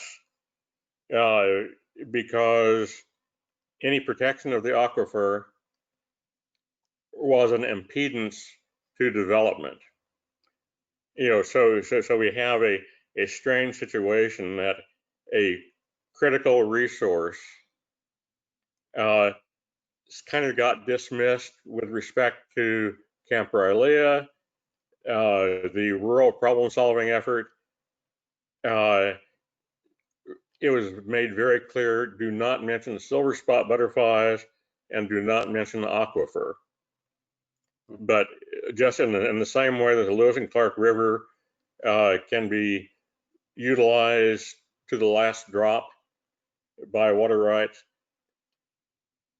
one of our biggest resources out here has been a no-no in the discussion of land use planning, period. Robert, for our edification, is that aquifer in unincorporated territory? It goes all the way from Warrenton down, including Gearhart. Gearhart is sucking from it currently in lieu of buying water from Warrenton. So it is basically a giant sand filter that covers Clatsop Plains.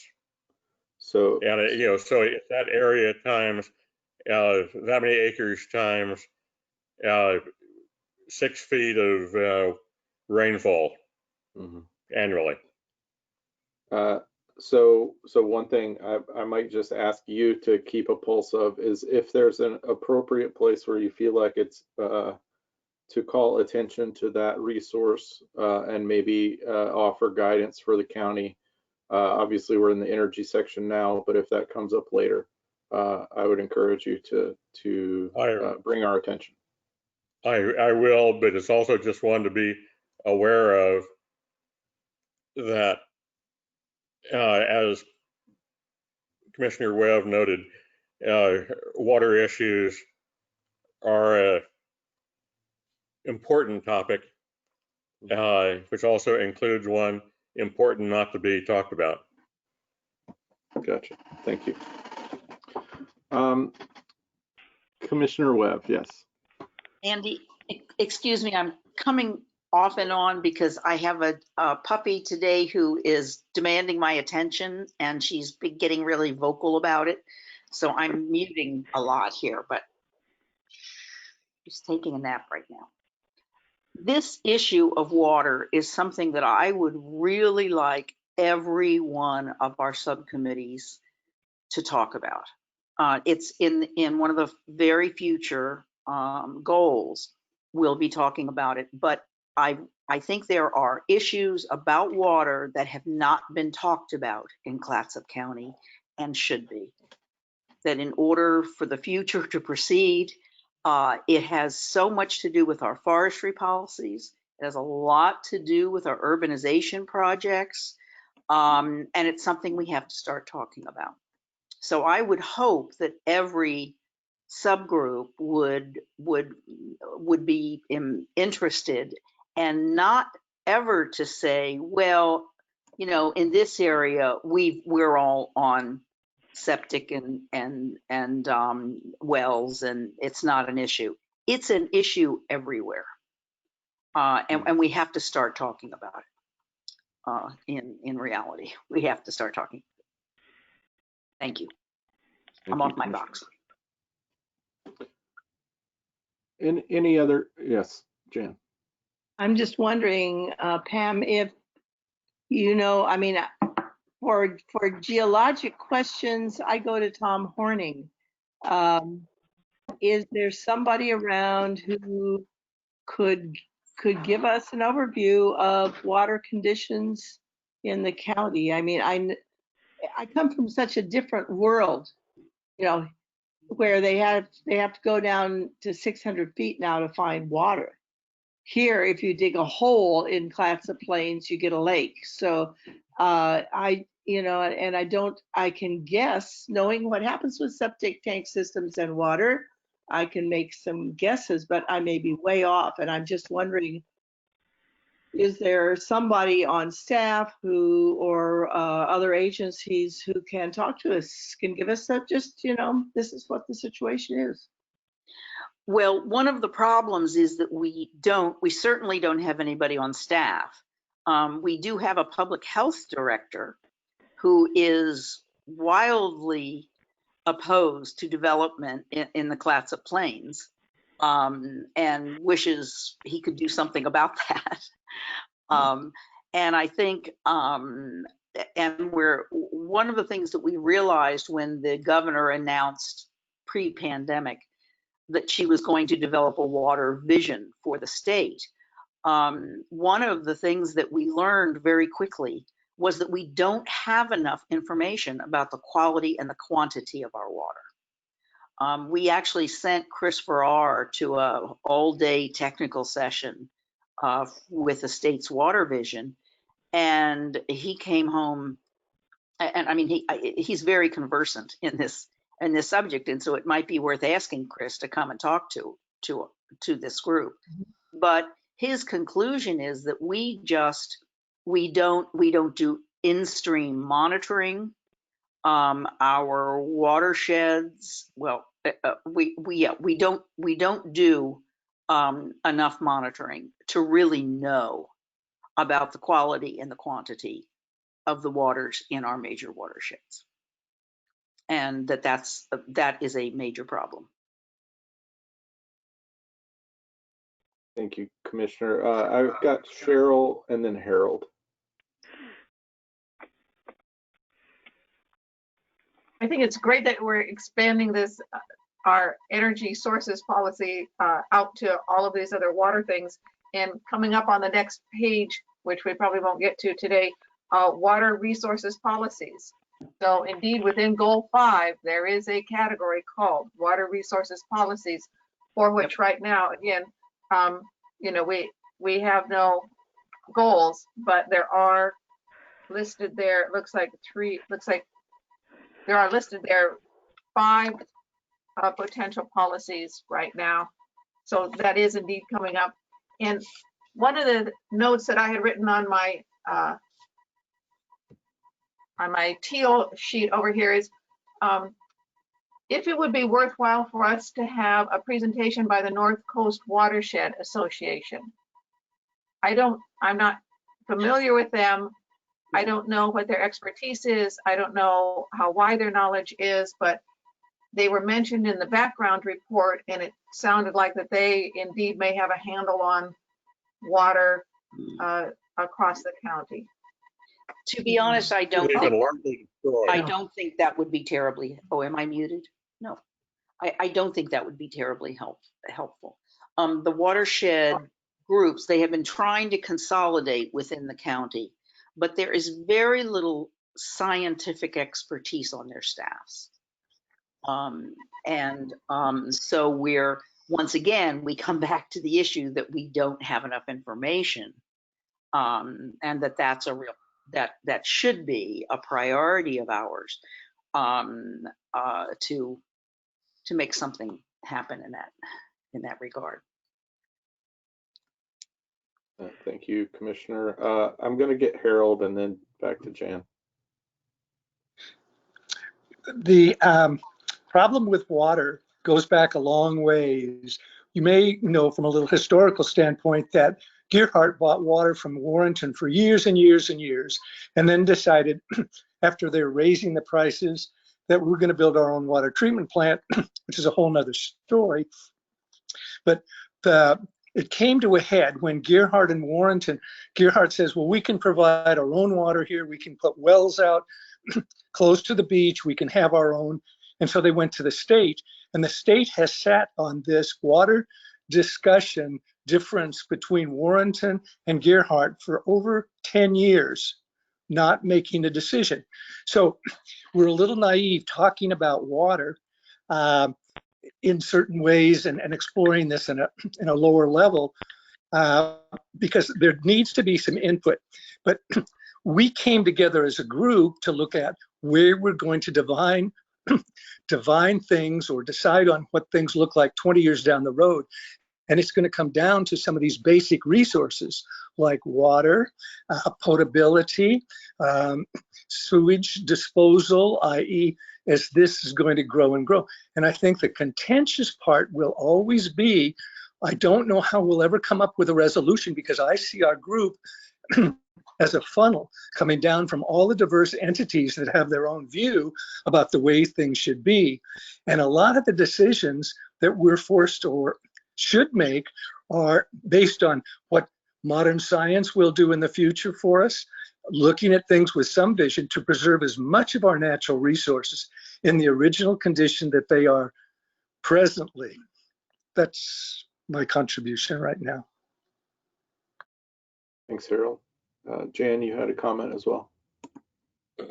Well, to that issue, I would just say, I think at this point, public health has to govern if we figure out what that is. Back to Cheryl, your comment about I can't remember their name, but Nancy Webster's group down in Rockaway Beach and some of the other communities like Nehalem and so on.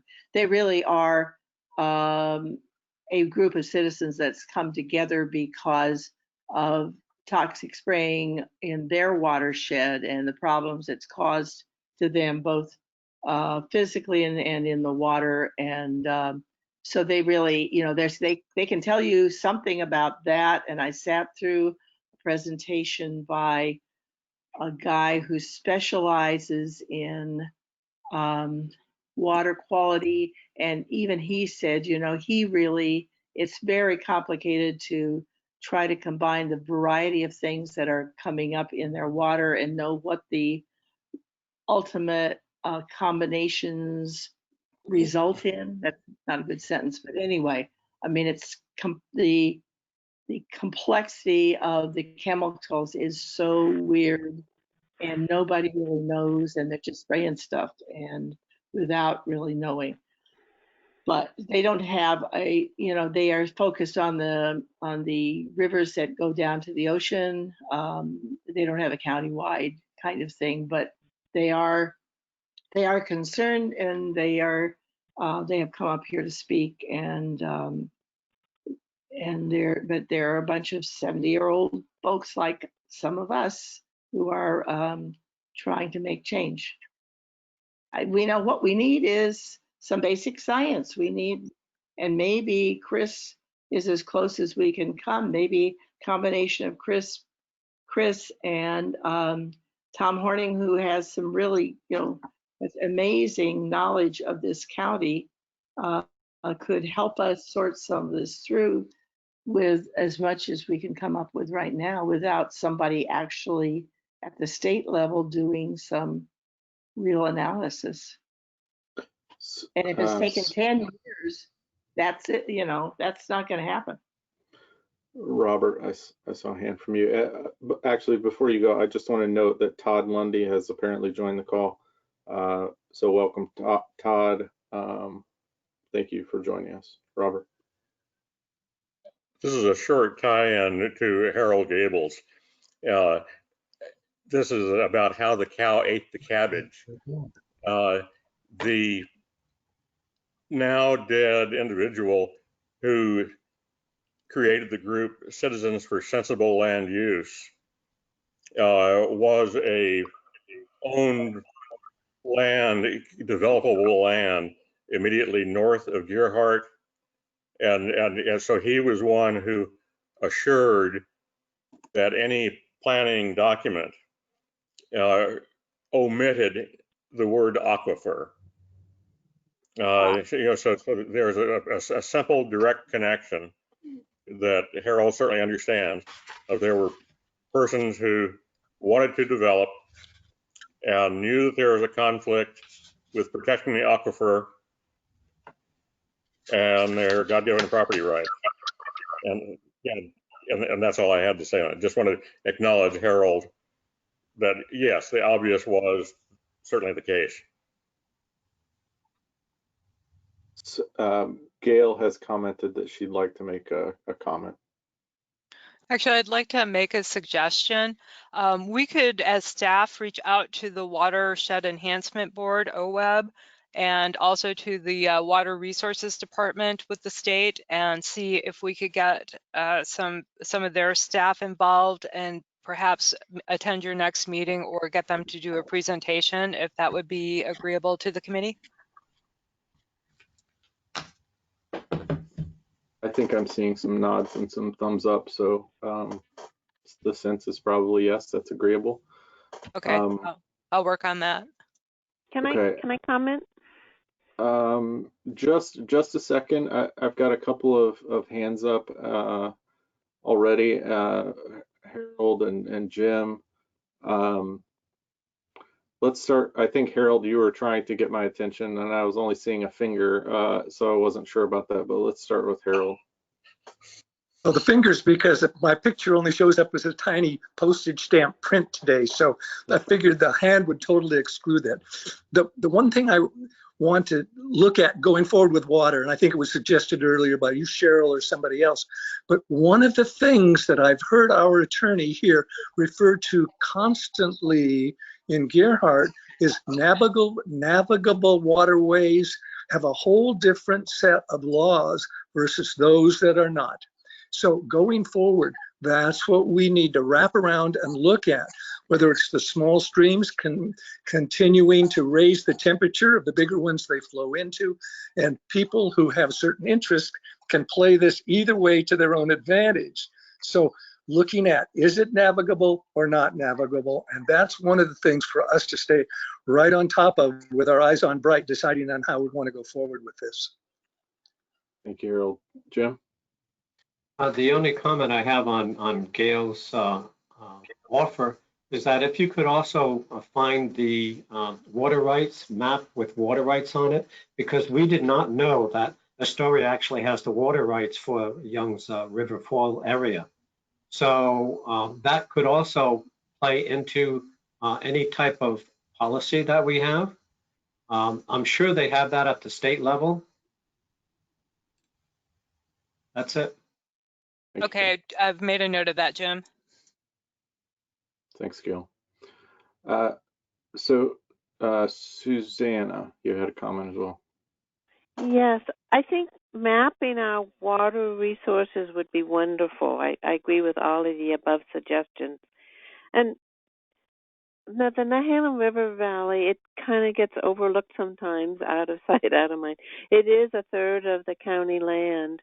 And I think it would also be good to reach out to the Upper Nehalem Watershed Council. The Upper Nehalem is from the Highway 26 bridge up versus the Lower Nehalem, and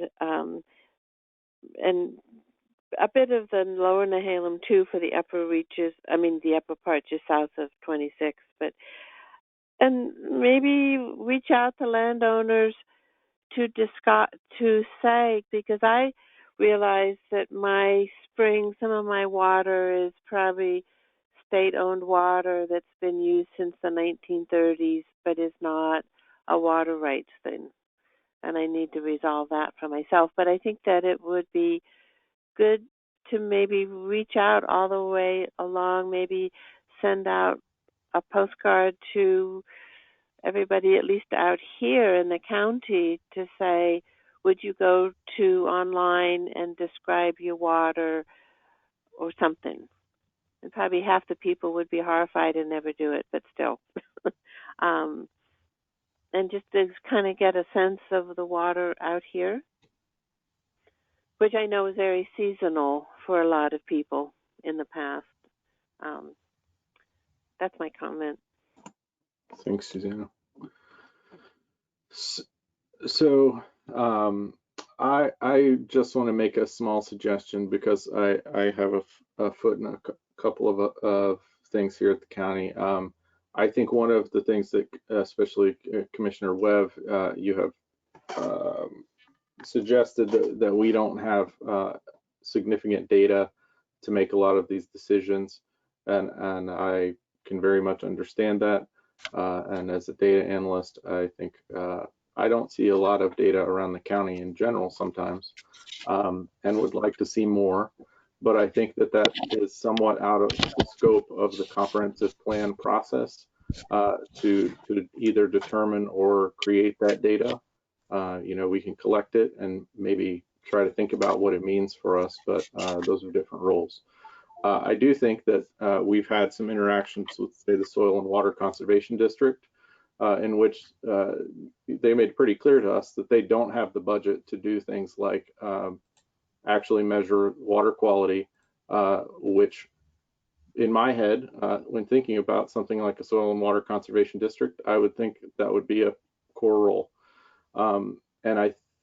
And the county may have some leeway in, say, the budgeting process to say this is a priority. We recognize that water is important and we don't know enough about it. We need to allocate some money to figure out what's happening here, because the state isn't going to do that for us, or hasn't, at least in the past. So either as a policy or as a priority for, say, next budget session, just a gentle suggestion there. So one of the things that I'm aware of is that we're creeping up on 4 p.m. In our agenda for today, 4 p.m. was where we stopped discussing the worksheet and moved to public comment with an eye at wrapping up at 4:30. We can certainly move to public comment now if you would like. I'm also aware that Susanna, you are the main member of the public here, as well as Commissioner Webb and Commissioner Sullivan. And we've heard from all of you to various degrees today. If you're happy to make comments quickly, or if you don't have comments, we do have maybe a bit of time to start talking about, say, the next section wetlands policy, or we could hold that for next discussion. I'd like group, do you have a feeling on that? Should we keep moving? Should we move to public comment now? What's your feedback on that? Cheryl.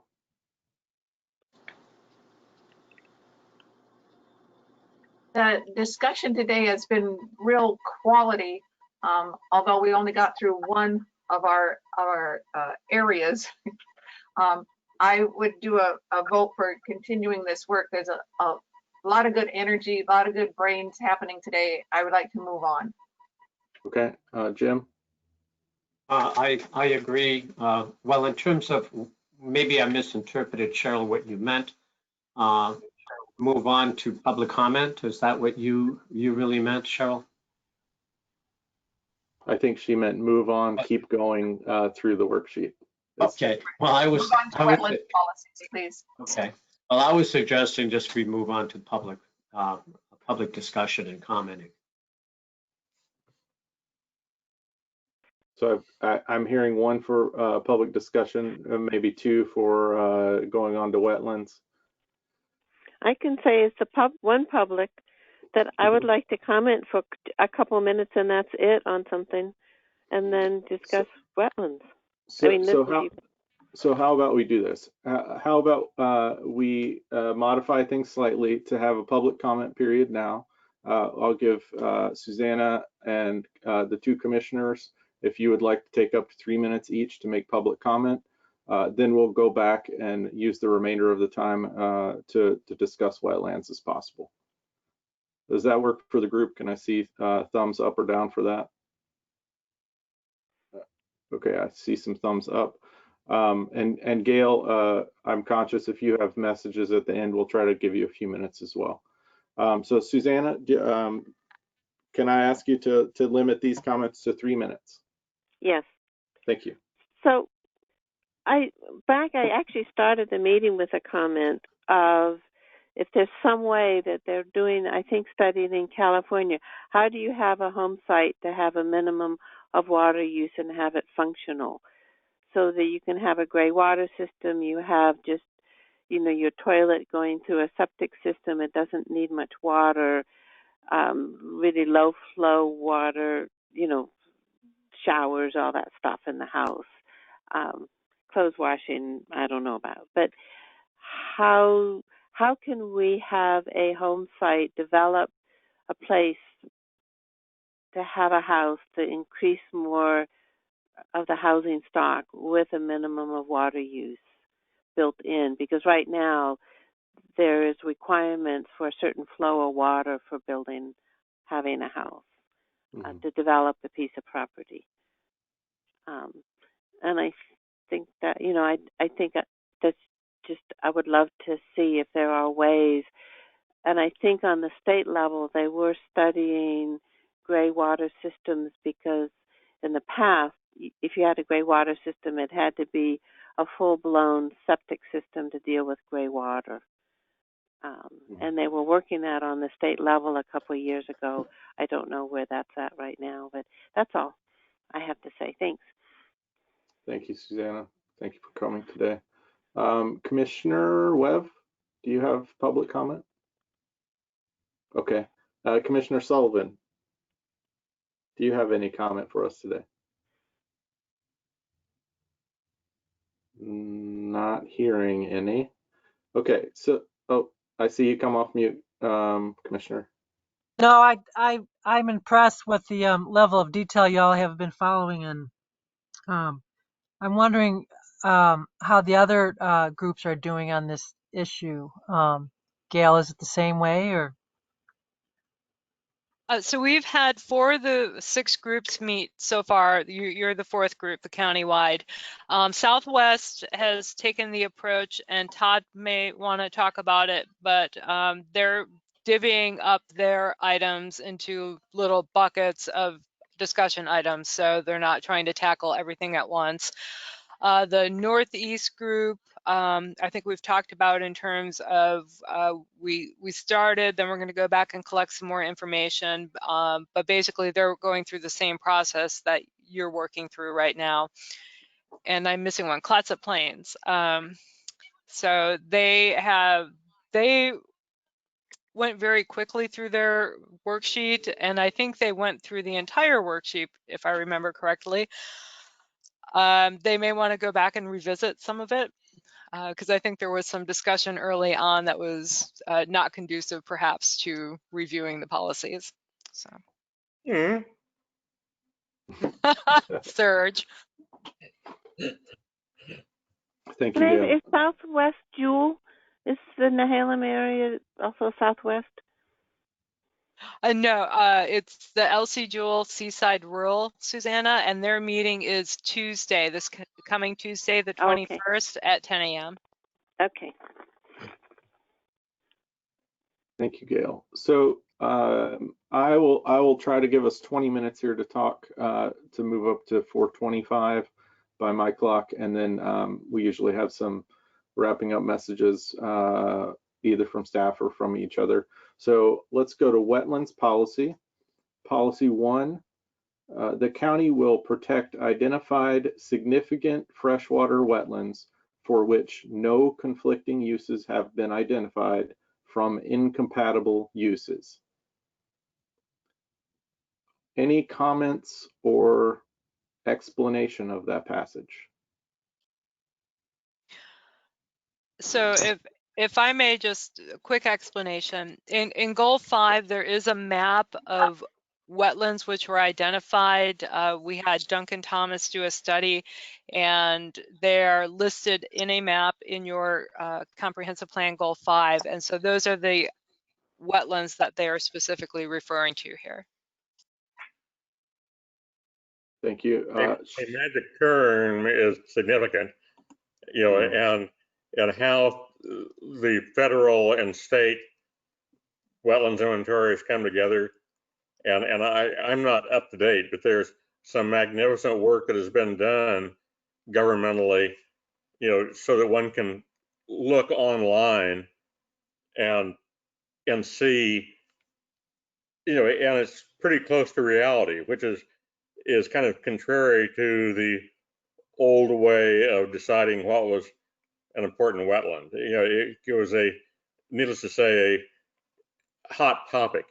Even though one was allowed to dump, you know, 4 dump truck loads of fill each year into any wetland, you know, I'm off the rant, but there is some great scientific knowledge that is based on satellite observations delineating, because there's an awful lot of obvious wetlands, not just down in Arch Cape, but anywhere in the county that was not deemed significant and therefore didn't count. Thank you, Robert. I think I had a Cheryl hand and then Jan. Cheryl, did you have a comment? Yeah, I'm glad to hear that we have a wetlands map included already, and it may be the same one that I'm going to refer to. In our background report, it says that DSL staff has been working to complete a statewide wetland inventory, and that may or may not be what Robert's referring to. Yes, it is. Okay, good. It says DSL staff currently anticipate the inventory will be approved in late 2019. And then a link to the working draft can be found here. So that's in our background material, which is great. And then one other thing in our background material, it says that the Board of Commissioners appointed an ad hoc wetlands advisory committee that met from 2015 to 2017.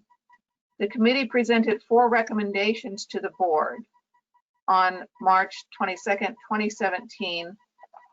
And then it sounds like there was staff turnover, commissioner turnover and things. So I'm wondering if we can dig up that report and if we can dig up those 4 recommendations. Okay, and then, go ahead, Gail. I was just going to let the committee members know the email that Ian Sisson sent out, I believe it was late April, that contained your wetlands background materials for Goal 5 did include those recommendations from the Ad Hoc Advisory Committee. It was from Sisson, and when was the date again, Gail? Late April. It was late April. I want to say the 27th, Cheryl, but don't quote me. I don't have it pulled up right in front of me, but I know it was late April. Okey doke, thank you. And then Andy, my comment on policy number 1. The county will protect identified significant freshwater wetlands for which no conflicting uses have been identified. That little insert seems to negate the entire thing. I am in favor of eliminating for which no conflicting uses have been identified. If there are no conflicting uses, then we don't need to be protecting it. And the purpose of this is to protect the watershed policies. And possibly our goal is policy number 1 with that wording left out. Possibly our goal is the county will protect identified significant freshwater wetlands from, will protect freshwater wetlands, period. So that's my thoughts on that one. Do estuarine brackish wetlands have any interest to you, Cheryl? What kind of wetlands, Robert? Brackish, like over there in Brownsmead along, flatlands. It seems like freshwater kind of ignores the fact that we have tidal influence way past Clatsop County upriver. And, are there other Brownsmead Slough, things like that? Yes, good catch, Robert. Freshwater wetlands are important, and you're right, those tidal influenced wetlands are important. And as we all know, those wetlands are significant for healthy fish populations. Thank you for catching that. Yep. So I've got Jan and then Harold. I saw your hand as well, and now Jim. So Jan. A lot of the conflicting uses I have read about here over the last 20 or so years have really been happening in cities, and the county doesn't, I love seeing a significant wetlands decided not to be significant, and then somebody starts to build, and then all of a sudden there's water there again. Nature has a way of expressing itself, but I'd like to find a way we could get to the issue of how important wetlands are for this area. And I guess you can't control the cities who decide to go ahead and build there anyway. But I think definitely at least Cheryl's correction makes it stronger. But it's a problem of people disregarding the significance of wetlands. So I'm going to take this opportunity to just insert, I think one thing we might think about as far as language is trying to encourage the county to retain lands that have significant natural resources like wetlands, and resist things like annexation of those lands if we think they're going to get developed by incorporated areas. Might be aware of tide flats.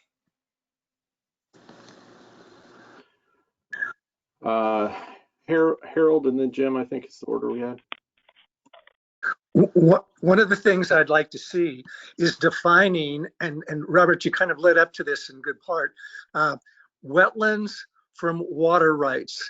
The lady who's the dairy farmer in Jewel commented several times today about water rights. Well, I want to talk about a very unfortunate story, but it's mine. I ran a ranch of 90 head of stock and 60 acres and bought the land with one whole long side of that 60 acres was abutted with a stream. Wasn't navigable, but this is where my cattle were fed.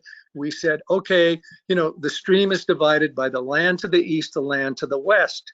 I took them at their word, and when I went to sell the land, I was 20 feet back on my property from that creek.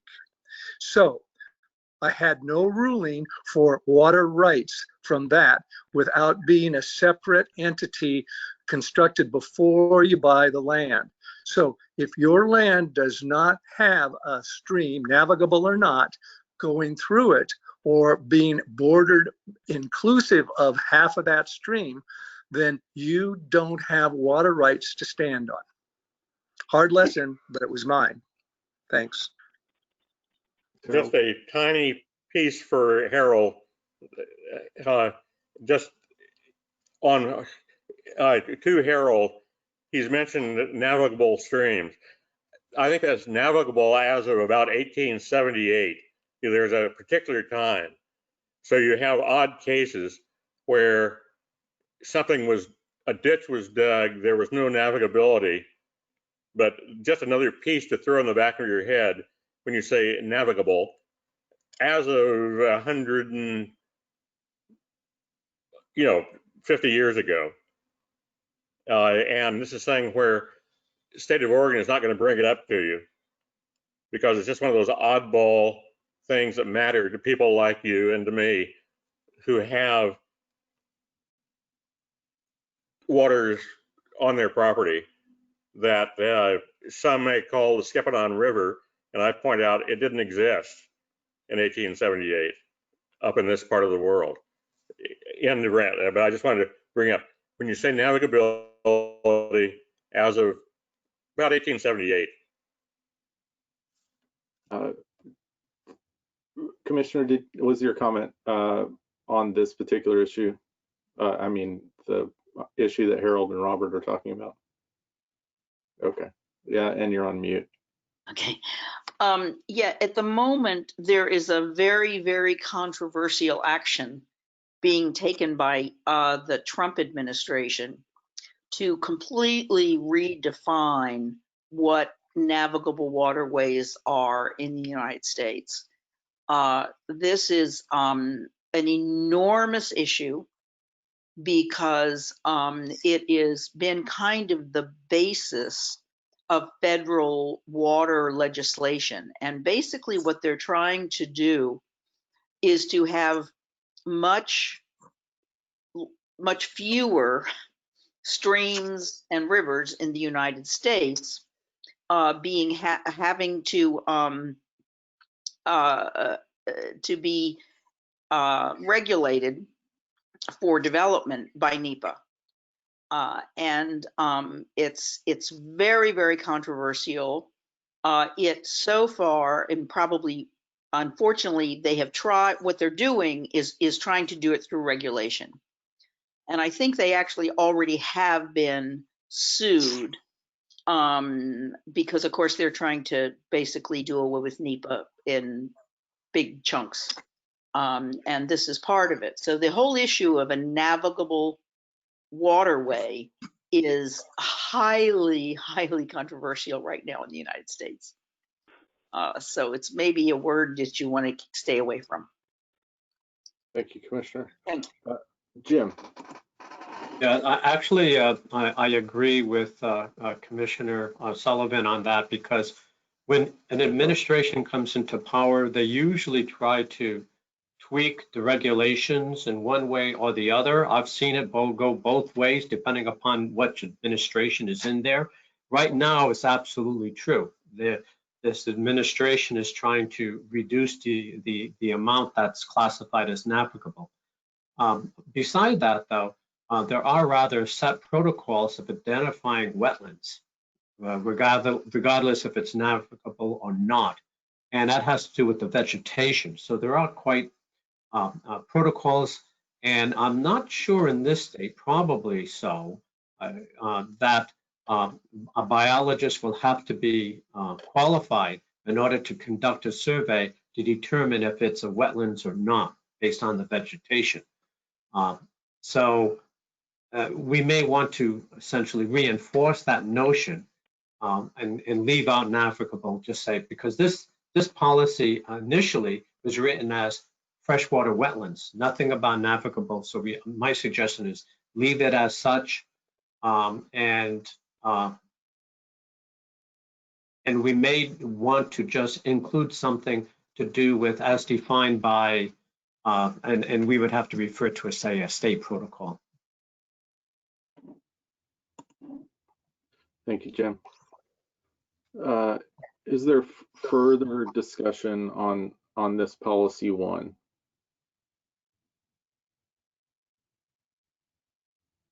Okay, I'm not seeing hands or notes on this one.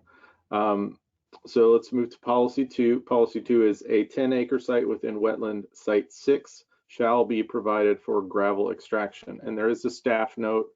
It looks to be a question. Is site 6 now under the control of the Nature Conservancy? Has that been confirmed or not looked into yet, Gail? Yeah, we have not looked into it yet. If you look at the wetland map in Goal 5, you'll see there's no parcel lines on there, so we want to make sure we pinpoint it accurately. Okay. So this one, I might suggest that we discuss this fully once we have more information on this particular item. Policy 3, the following requirements shall apply to wetland site 7, which also contains white-tailed deer habitat. All industrial development, ooh, that's a lot of text for me to read.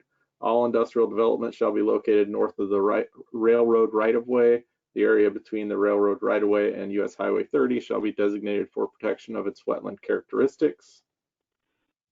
Development of land adjacent to Driscoll Slough shall be carried out in a way that will minimize the alteration of riparian vegetation, degradation of water quality, and stream sedimentation.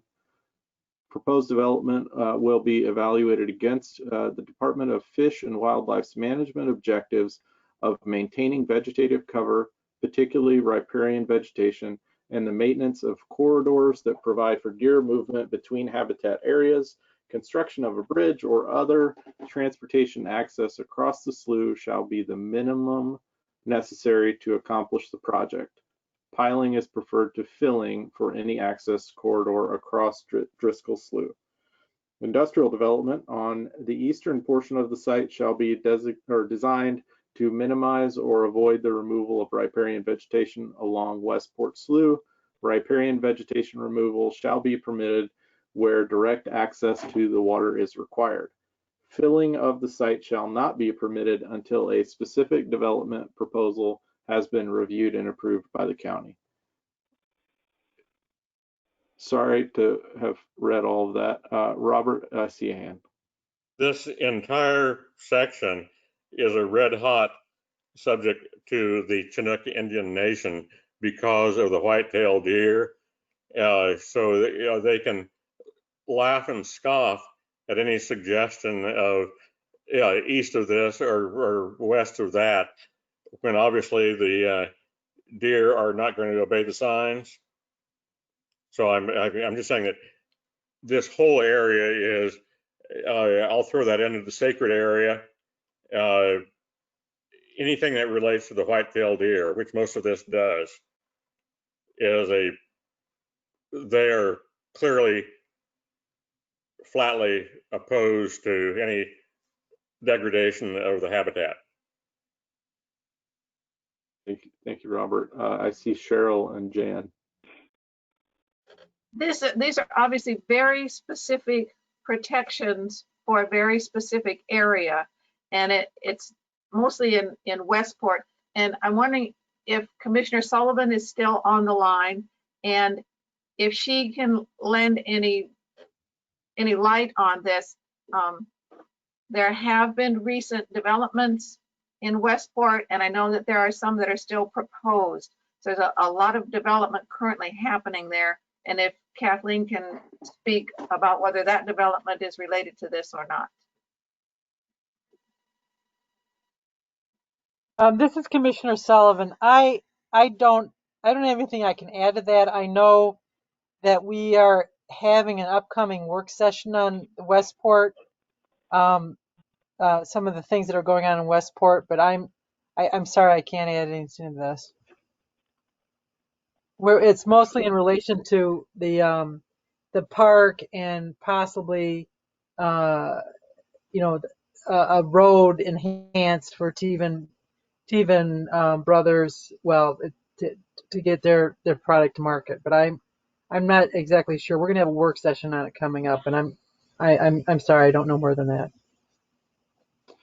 Thank you. Jan, you're on mute, Jan. I was just curious. I was on the County Planning Commission when we passed that plan for the Westport docking area and so on in the park and everything. I'm wondering if it relates, and maybe Cheryl would know, to that area where the railroad somebody has to literally row out to move the tracks in order for the train to go through. Because at one point in the Lewis and Clark Bicentennial, we had an excursion train that came out here. I think since there's been a landslide, and I don't think well, I don't want to say ever, but I don't see what's ever going to make that a viable train route anymore, because it takes 6 hours to take the train from Portland to here on that train, if there's not a landslide and if somebody is there to row out and move the tracks. But I'm just wondering if you know, I don't remember the name, if that was Driscoll Slough or not, but I can't think of anything in that Westport plan that had to do with the land between the railroad tracks and the slough. But so I'm, as a planner, I'm dying for a map that shows me where Driscoll Slough is, because I think maybe we can do something that is more current in terms of what the realities of that rail line ever being used again. So I take your point on that. I think it's a valuable one, and I know we're also coming up on time. Gail, can that be a question to staff, maybe in this section to bring map/current conditions of wetland site 7 as well as wetland site 6 for our next meeting, so that we can digest this a little bit better, and then we can come back and maybe start with this section next meeting. Yes, I can do that. Andy, Commissioner Young. one, I remember a conversation, and it seemed like Senator Johnson was involved with it. That landslide that Jan is talking about, that stopped the train line going up. I heard that's been such a problem. That's not coming back. Yeah. I mean, and then the other is that there was a stream that was rerouted out in Westport around the and that I think that there was a lot of work done on that over the years. I don't think that's going to be recovered either at this point. So that's all that I know on that. Okay, thank you, Commissioner. I want to give space here. Gail, first I want to make sure that if you have any announcements or housekeeping that we need to know before we wrap up here today, I want to give you a couple minutes for that. And I did see a hand from Jim. I want to give final comments if we have time. Okay, my only question would be is if the committee wants to continue to hold the meeting at 2 p.m. or go back to your 4 p.m. time. Thumbs up for 2 p.m. Okay, it looks like 2 p.m. is okay. Okay, thank you. That's all. Thank you, Gail, and you'll send out meeting notices and such before next meeting. Thank you for being on top of it and giving us good packets as we're working through this situation remotely. I think you did a good job this time. Thank you. Jim, did you have a comment? Yes, I did. The Columbian white-tailed deer is a federally listed species, so I think it would be in our interest to look at, see if they've identified critical habitat, and maybe we could weave that as part of the policy, not only wetlands, but even if they use some of the uplands as well. I'd be willing to do some investigation into that and bring it to the committee if the group, if people would like. Thank you, Jim. That sounds great. Can I comment? Actually, I'm sorry, Susanna, I hate to do this to you, but at this time, I'm going to say no. Okay. Is there any other closing comment from the group? Okay, Cheryl. I just wanted to say thanks to the staff for the great background reports. I always start there, and it gives me a general direction of where I'm going to go and hopefully how we're going to get there. And I really appreciate that. Yeah. Thank you, Cheryl.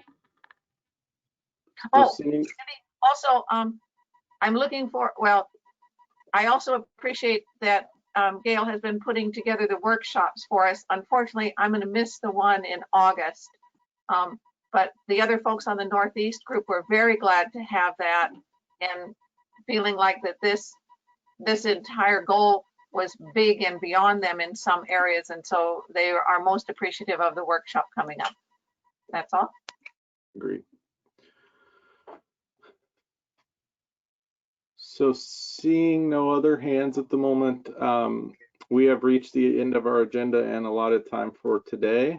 So we'll plan for us to take policy 3 back up for wetlands next time in a month at 2 p.m.